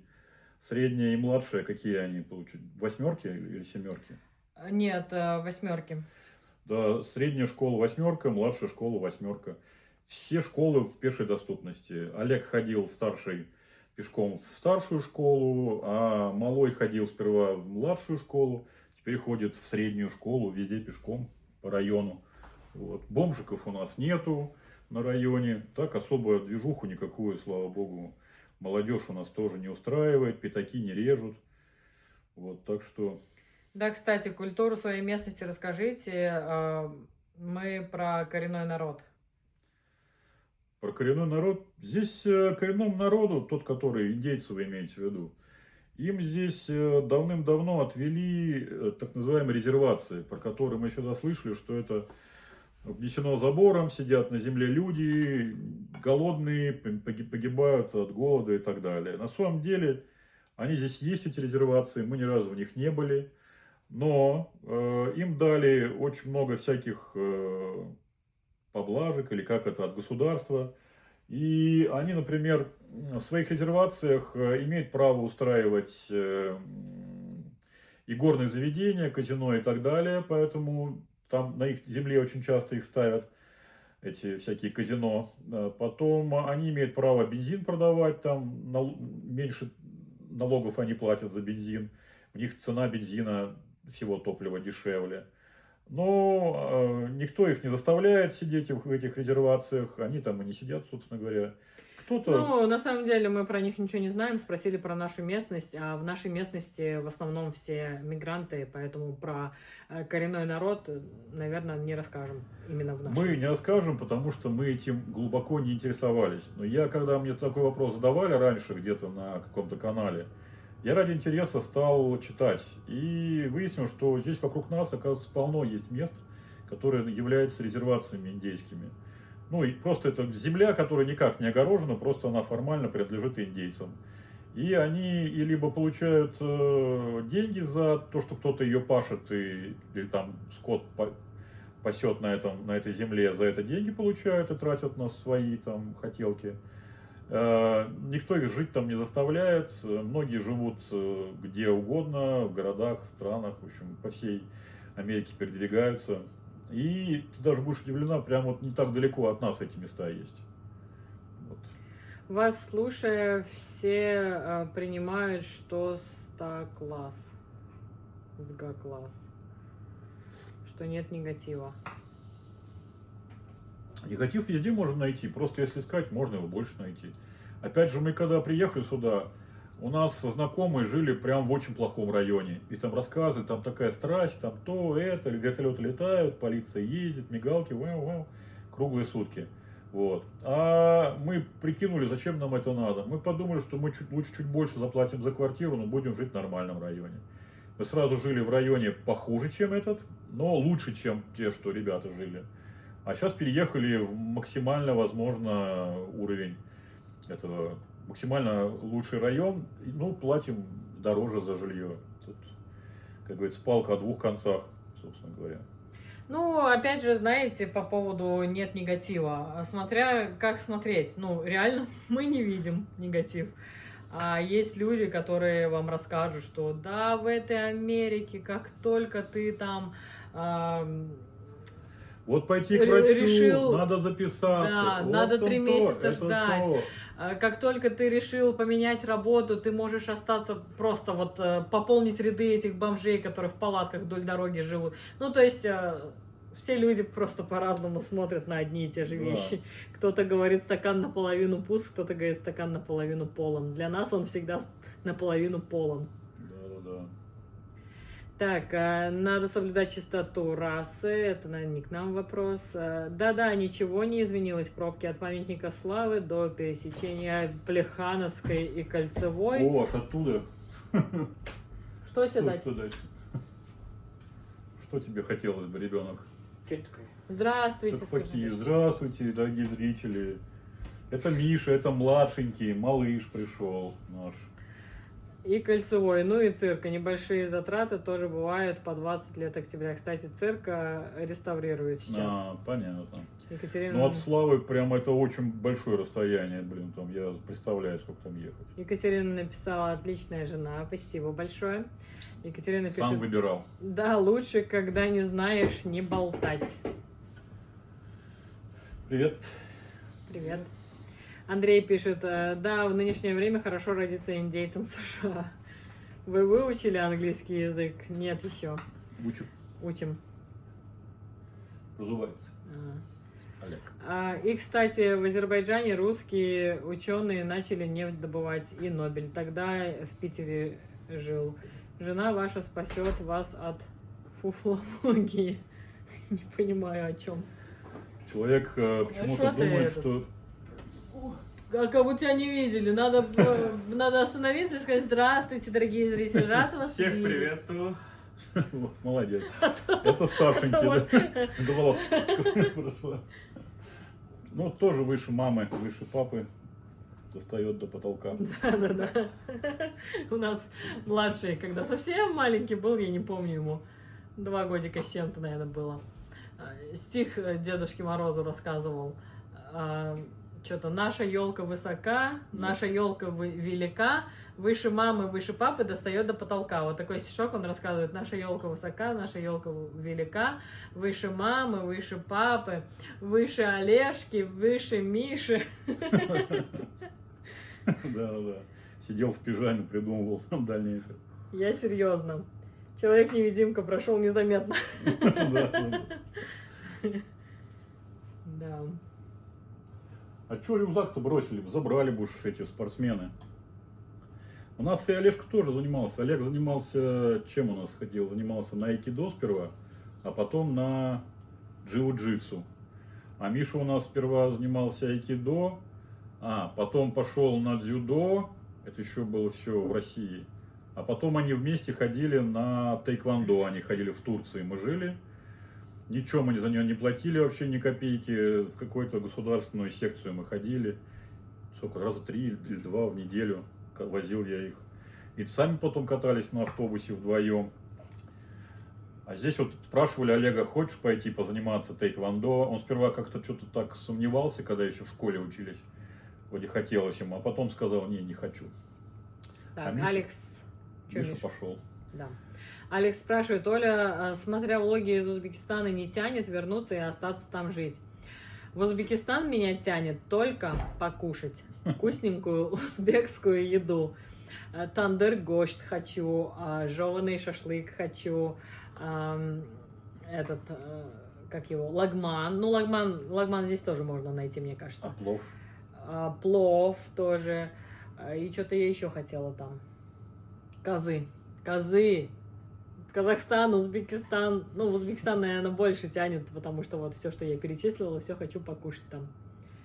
Вот. В кулинарный тур.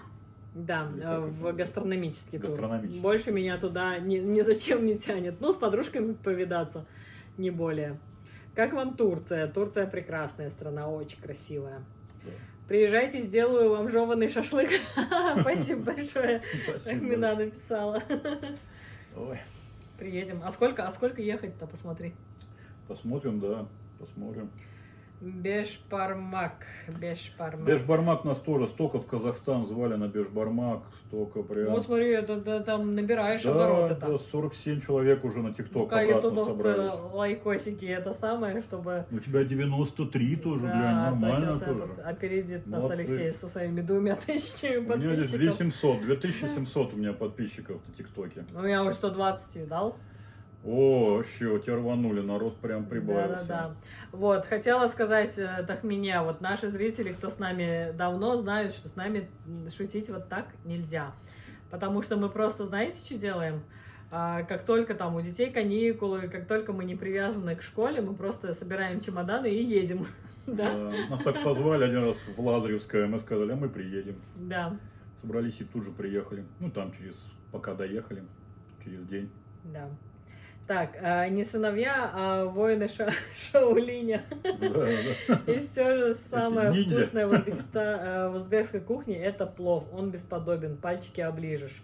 Да. Не, в узбекской кухне очень много. Нарын, я так скучаю по нарыну. Нарын хочу. У нас 120, мы выигрываем. Тахмина, ребятушки. Саня, доброе утро. У нас 7:30 утра. 7:30 утра. Это привет. Привет. Это уже туда, дальше за какой регион-то получается? 7:30 утра. Это... А я не шучу, Тахмина пишет. Тут не до шуток. Мы рады гостям всегда. Спасибо большое. Приедем обязательно. Все, да. Это мы запросто. Да. 7:30 утра. Сейчас уже... хотел сказать, на работу собирается. Там уже суббота, да? Да, кстати, уже... да, выходные. Алматы написала Сания. Алматы, привет. Привет вам, привет.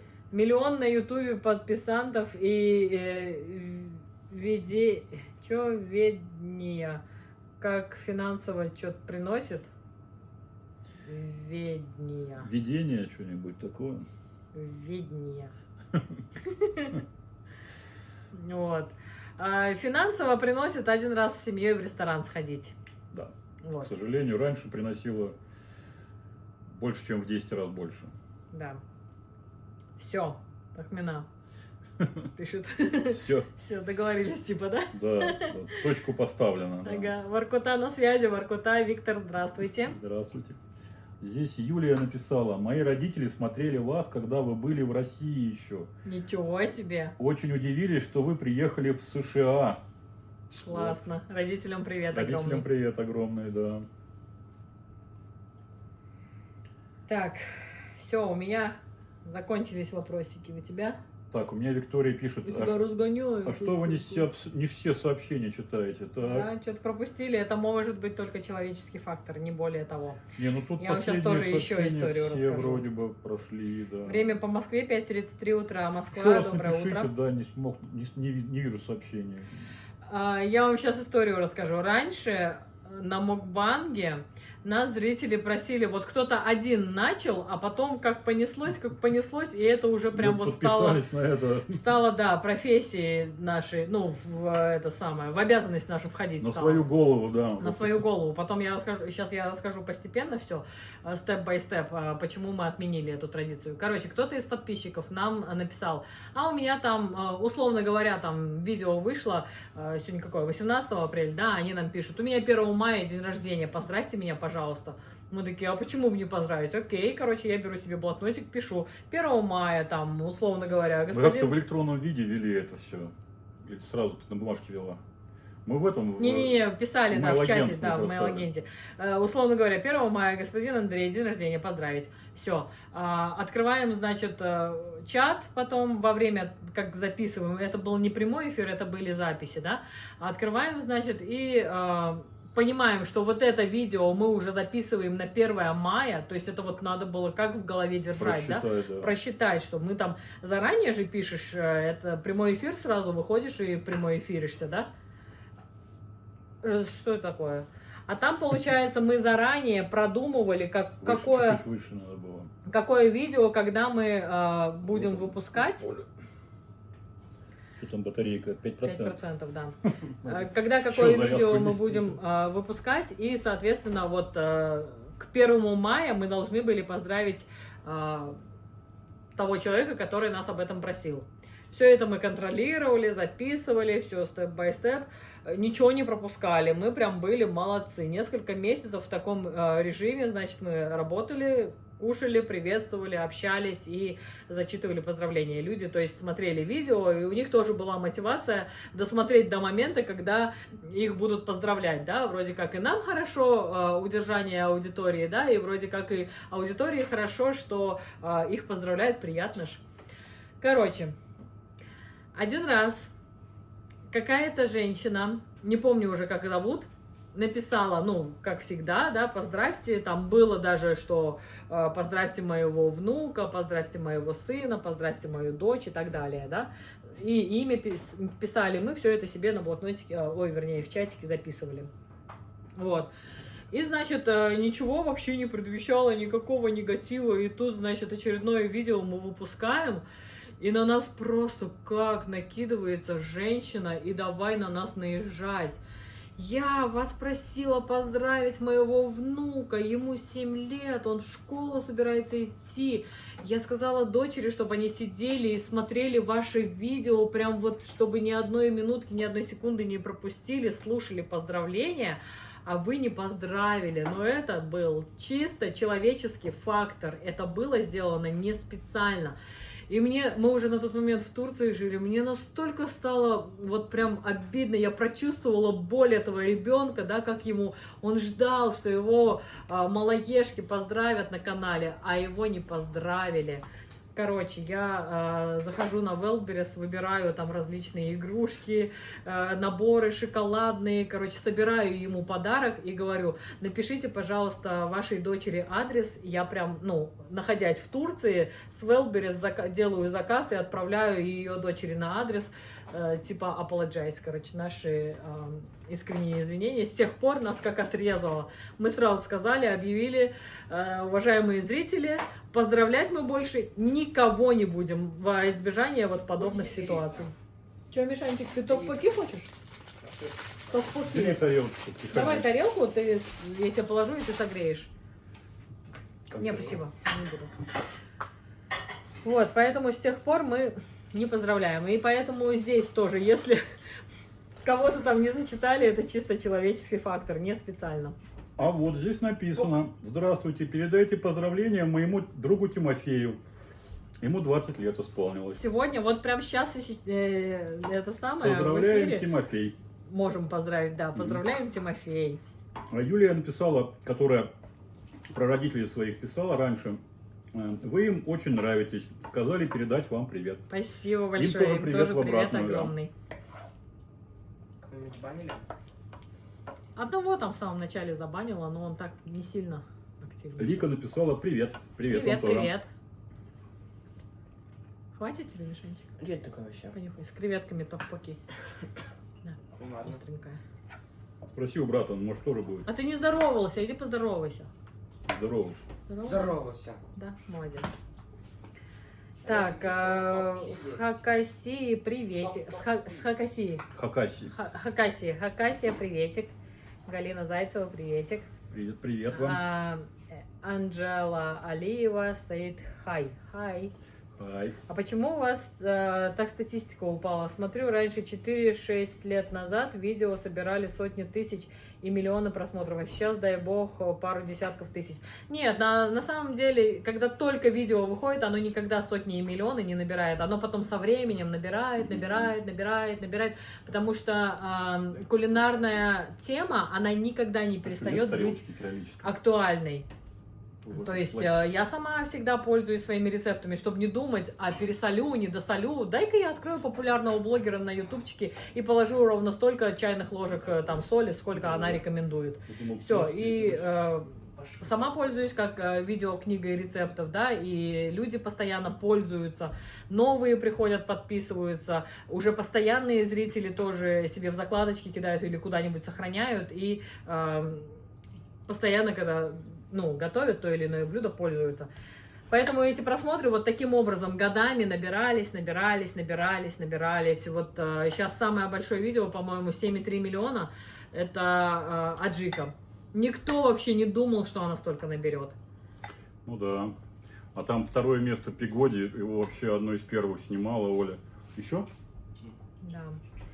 Надо почаще делать, брать за поздравления донаты, а так люди будут вечно недовольны. Да вы представляете, если бы эта женщина еще и донат бы скинула бы нам за то, чтобы мы ее внука поздравили, а мы его не поздравили. Это было бы вообще катастрофа. Тут она на нас накинулась, прям готова была покусать нас через экран телефона. Вот, а здесь я вообще не представляю, что было бы, если бы она еще и заплатила за это. Ахмат пишет: ассалам алейкум, как у вас? Валейкум У нас ассалам. всё отлично, Все как у хорошо, вас? да. Константин Семенов пишет: вы молодцы, спасибо большое. Ахмат тоже сказал, что все хорошо. Он прям знал вперед.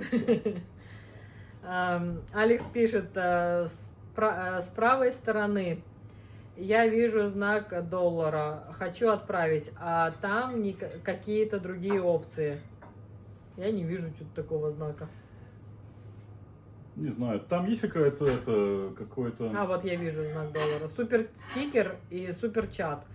Ну, и то, и другое это отправление денег, да. Там в одном случае какая-то что-то приличное. А, вот супер чат, и вот здесь, короче, выбираешь сколько долларов, buy and send. Там даже, по-моему, он разрешает любую валюту отправлять. Вот. Кирич Асанов, привет из Бишкека, написала. Бишкек, привет огромный. А Мадина, вау, доброе утречко. Вау, Доброе Мадина, утречко. мне кажется, кстати. давненько вас не видели, уже соскучились. Да, да, Доброе да. утро, рада вас Доброе видеть. утро. Что кушаете, спрашивает Мадина. Топ-поки. Приятного аппетита. Спасибо большое. Уже дети вот добрали, что оставалось у нас. Слушай, а классно я симпровизировала с кабачками, да? Кабачки, Да, они да. нежные, чтобы они не стали такими прям в пюрешку, не превратились. Я их прям перед самым выключением вместе с зеленью закинула. Ну да. И они вот немножко пропарились, совсем чуть-чуть. А кабачки я тонкой соломкой, довольно тонкой соломкой нарезала. Вообще мы кабачки раньше, я всегда знал, ну жарят их кругляшами как-то едят. Кабачковую икру делают с нее. У меня И есть всё. кабачки, вот, помните, спрашивала, что приготовить, чтобы в гости к подписчице поехать. Я приготовлю салат из кабачков. Просто сырые кабачки нарезаются и заправляются по-корейски. Зажарку не помню. Ну, короче, открою популярного блогера, посмотрю, найду этот рецепт, посмотрю, сделаю эти кабачки, значит, потом сделаю шпинат по-корейски и чимчи еще с собой возьмем. Вот, 3 салата возьмем, а горячее, не знаю, там вообще народ собирается, обычно она как собирает? Она собирает большие-большие компании, и каждого человека, каждого гостя просит, ну, если это не ее мероприятие какое-то, если ее мероприятие, она сама готовит, а если просто вот такая общая посиделка, каждый что-то приносит. Вот, я спрошу, что там народ собирается приносить, и если там горячее будет, может, я ничего не буду готовить, 3 салата вот так привезу. Ну, разберемся. Ты когда только будешь разбираться? Тахмина мне вчера порекомендовала ханум приготовить, но Да. мне так что-то лень вообще. Ее надо проработать в этом, чтобы было не лень. Мадина написала «Приятного аппетита». А, это уже прочитала я, да. Спасибо большое. Так, ББ Бонс пишет нам: ребята, приятно вас видеть снова. Спасибо большое. Я жду долларовый значок. Хотел просто доллар отправить, а там какие-то другие фичи. А там есть Типа суперчат и суперстикер есть. Вот вы в суперчат зайдите, там доллары предлагают. Да, в супер... Ух ты, а здесь стики тоже дорогие какие-то. Да, стикеры они дорогие, а суперчат, он там любую сумму можно написать, какую хотите. Вы помните, когда был у нас прямой эфир, у нас была постоянная подписчица из Уэльса. Эльза, по-моему, звали. Эльза. Да, Эльза из Уэльса. Она постоянно писала и постоянно спрашивала, как, чего там, вот, туда-сюда. Вопросы тоже задавала, как отправить. А мы не знали, как отправить. Мы вообще не знали, что можно было как-то отправлять. Мы не знали никаких методов. И в какой-то момент она сама где-то нашла. Там суперчат, он был включен у нас все время. Мы не знали, что у нас он работает и как работает. И глядим, в какой-то момент эти фунты стерлингов подаем. Прям 2 раза подряд она там отправила, мы такие, вау, прикольно. Фунты стерлингов мы не ожидали, честно говоря. Приятно было. Спасибо большое, как говорится. Алекс, можете отправить на Donation Alerts. Там Donation Alerts у нас под этим есть. Ну, Donation Alerts лучше не отправлять, потому что Donation Alerts, я сейчас даже не помню, какая там... У нас, по-моему, там сейчас ничего к Donation Alerts А не вот привязано. Андрей пишет: вкусные рецепты, окей, в описании под видео есть ссылка. Он есть, но там ничего не привязано к нему сейчас. Там, вернее, какой-то старый... Ну тогда выключи, а может Ну, туда да. шлют люди и шлют. Шлют, да, не знаю. Тахмина пишет: если лень, ленивые голубцы. Да, а у Оли много чего ленивого. Ничего ленивого есть, оливье, по-моему. Нет, Значит, что-то ты ленивая придумываешь. шуба есть. Вообще, на нас на канале есть этот, как он называется, плейлист «Все ленивое». Да? Да, там есть много чего ленивого. Прикольно, надо заглянуть. У меня просто этот менеджер Алексей, поэтому он знает лучше, что у меня на канале есть. Когда зарплата, начальник? Менеджер Делитесь Алексей. ленивыми рецептами. Так, заходим на канал «Вкусные рецепты Ольги Ким». В плейлисты. И есть тут стримы новая, Ольга Ким. Ничего себе, я даже не знала, что у меня такой плейлист есть. Обзоры отелей, путешествия через Грузию в Турцию. Путешествие, идет охота, рецепт находка, немецкая кухня, суши-роллы, готовит Алексей. Обзоры, где тут ленивые? Говорят, что ленивые рецепты есть. Разные самсы, кабачковые рецепты, пигоди, пянце, рыбные рецепты. Все ленивое, 7 рецептов. Давайте посмотрим. Ленивая шуба, селедка под шубой, нереально вкусно, сями почему-то в ленивые попало. Ленивые пельмени, ленивые голубцы, насыпной пирог из яблок, плов в рукаве. И намного вкуснее, чем классические... Что это у нас? Сейчас посмотрим. Чем классические ленивые голубцы. Самое вкусное блюдо из фарша, самые ленивые. Самые ленивые голубцы. Есть ленивые голубцы, а есть самые ленивые. Вот. О, супер. Пасху не отмечаете, но пока еще рано, еще 2 дня до Пасхи. Может быть, моей семье повезет, и я обещала им сделать тесто как на шарлотку, просто яйца, сахар взбить и туда немножко муки. Такое тесто сделать, и у меня очень много накопилось изюма. Вот, большим количеством изюма засыпать и испечь им такой пирог. Вот. А потом, чисто теоретически, если его испечь в самой маленькой формочке, да, и Налить побольше. налить побольше, да, он будет высокий, пропечь его, чтобы он пропекся там подольше, и потом сверху сделать эту шапочку и посыпать присыпкой, то, по сути, кулич будет просто вот такой широкий, правильно? Мгм. Подумаю, короче. Мне понравилось видео здесь, типа, говорит, Христос, говорит, когда, говорит, умирал, сказал, говорит, через 3 дня как помру, или через сколько, через 3 дня, по-моему, вы, говорит, обязательно пеките, говорит, сладкие булки, говорит, изюм туда побольше положите, говорит, берите яйца, варите, красьте их, бейте друг об дружку, чье разбилось, тот проиграл, забирает себе яйцо и так далее. В общем, прикалывается над всеми этими традициями пасхальными. А как же канал с анекдотами от Алексея? Пока никак. Мы сейчас это самое продвигаем рецепт. Да, я что-то давно туда ничего не выкладывали. Раньше мы начинали каждый мукбанг с того, что записывали этот анекдот, и потом я его отрезал на монтаже и туда добавлял на этот канал с анекдотами. Но даже на монетизацию он не вышел. Там этих подписчиков много, а просмотров, по-моему, не набирается, потому что видео короткие очень. Вот. Так что канал есть, видео Алексей туда уже не выкладывает. У нас в России завтра воскресенье, а у вас еще вчера. Да, у нас послезавтра воскресенье. Послезавтра, да. Ленивый кулич, новый рецепт зародился. Точно. Да, можешь снять рецепт и смонтировать, разрешаю. Спасибо большое. Кулич вы имеете в виду? Да, кулич. Николай Гулин спрашивает, вы откуда? Мы из Калифорнии. О, пока с вами общались, смотрите, на улице А вы стемнело. откуда? Да, уже темнеет. Солнце светило мы, когда выходили в эфир.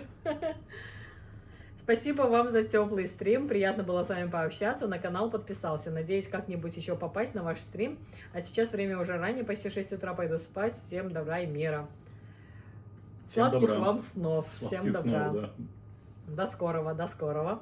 Счастливо. Приходите, мы стримы каждый день проводим. Стараемся, во всяком случае. Алекс пишет, спасибо вам за чат. Так много вызываете, что когда я жил в этом.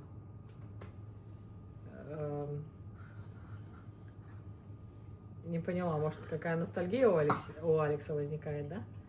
Сейчас в РФ закрыли YouTube, с подписчиками будет не густо. Ну, у нас все, кто нас помнит, любит и ждал, все нас приходят и смотрят с территории РФ через VPN. Как Я вы вот находите? лично с одной подписчицей стала общаться, возьму ее в работу на проработку как в качестве клиента, я в качестве буду регрессолога, она в качестве клиента, вот, и мы с ней стали общаться, я спросила, у вас же закрыт, говорю, YouTube, как вы, говорю, общаетесь, как вы выходите на эту площадку? А я, говорит, не знаю, что-то мне муж там подключил, говорит, в компьютере, что-то сделал, говорит, получается выходить. Я говорю, VPN, наверное. Да-да-да, точно, говорит. Вот, Да, так да. что даже если люди сами не разбираются, то мужья, там, кто-то подключает. Дети, Там, внуки. да, VPN. Моя матушка тоже ждала, когда внуки приедут, а то там они что-то у нее в телефоне какие-то набежали, и реклама какая-то, и вирусы, и все на свете. Приехал племяшка, ее внучок все там поудалял, что-то оставил. Сейчас будет нормально работать. Екатерина пишет, пока нам можно. Это про ютубчик, что ли? Не поняла, про что можно. Алекс пишет, завтра религиозный праздник, просто совпадающий как у католиков, так и у православных. Да, типа. Пасха совпадает в этом году. Да. На нашей памяти впервые за 3 года. Обычно разброс всегда. А первый год мы отмечали Пасху, да, второй мы приехали позже Пасхи. В 22 году. А в мае мы приехали, да. Значит, 23, 24, вот сейчас 25. Все равно 3 Пасха будет. Угу. Но всегда было отличие. Главное загрузить правильный рабочий VPN. Да? Это да. И постоянно проверять его, потому что они постоянно вылетают, ломаются, что-то там их блокируют, короче. Нет покоя людям. Алекс, наверное, имел в виду ваш менталитет постсоветского пространства.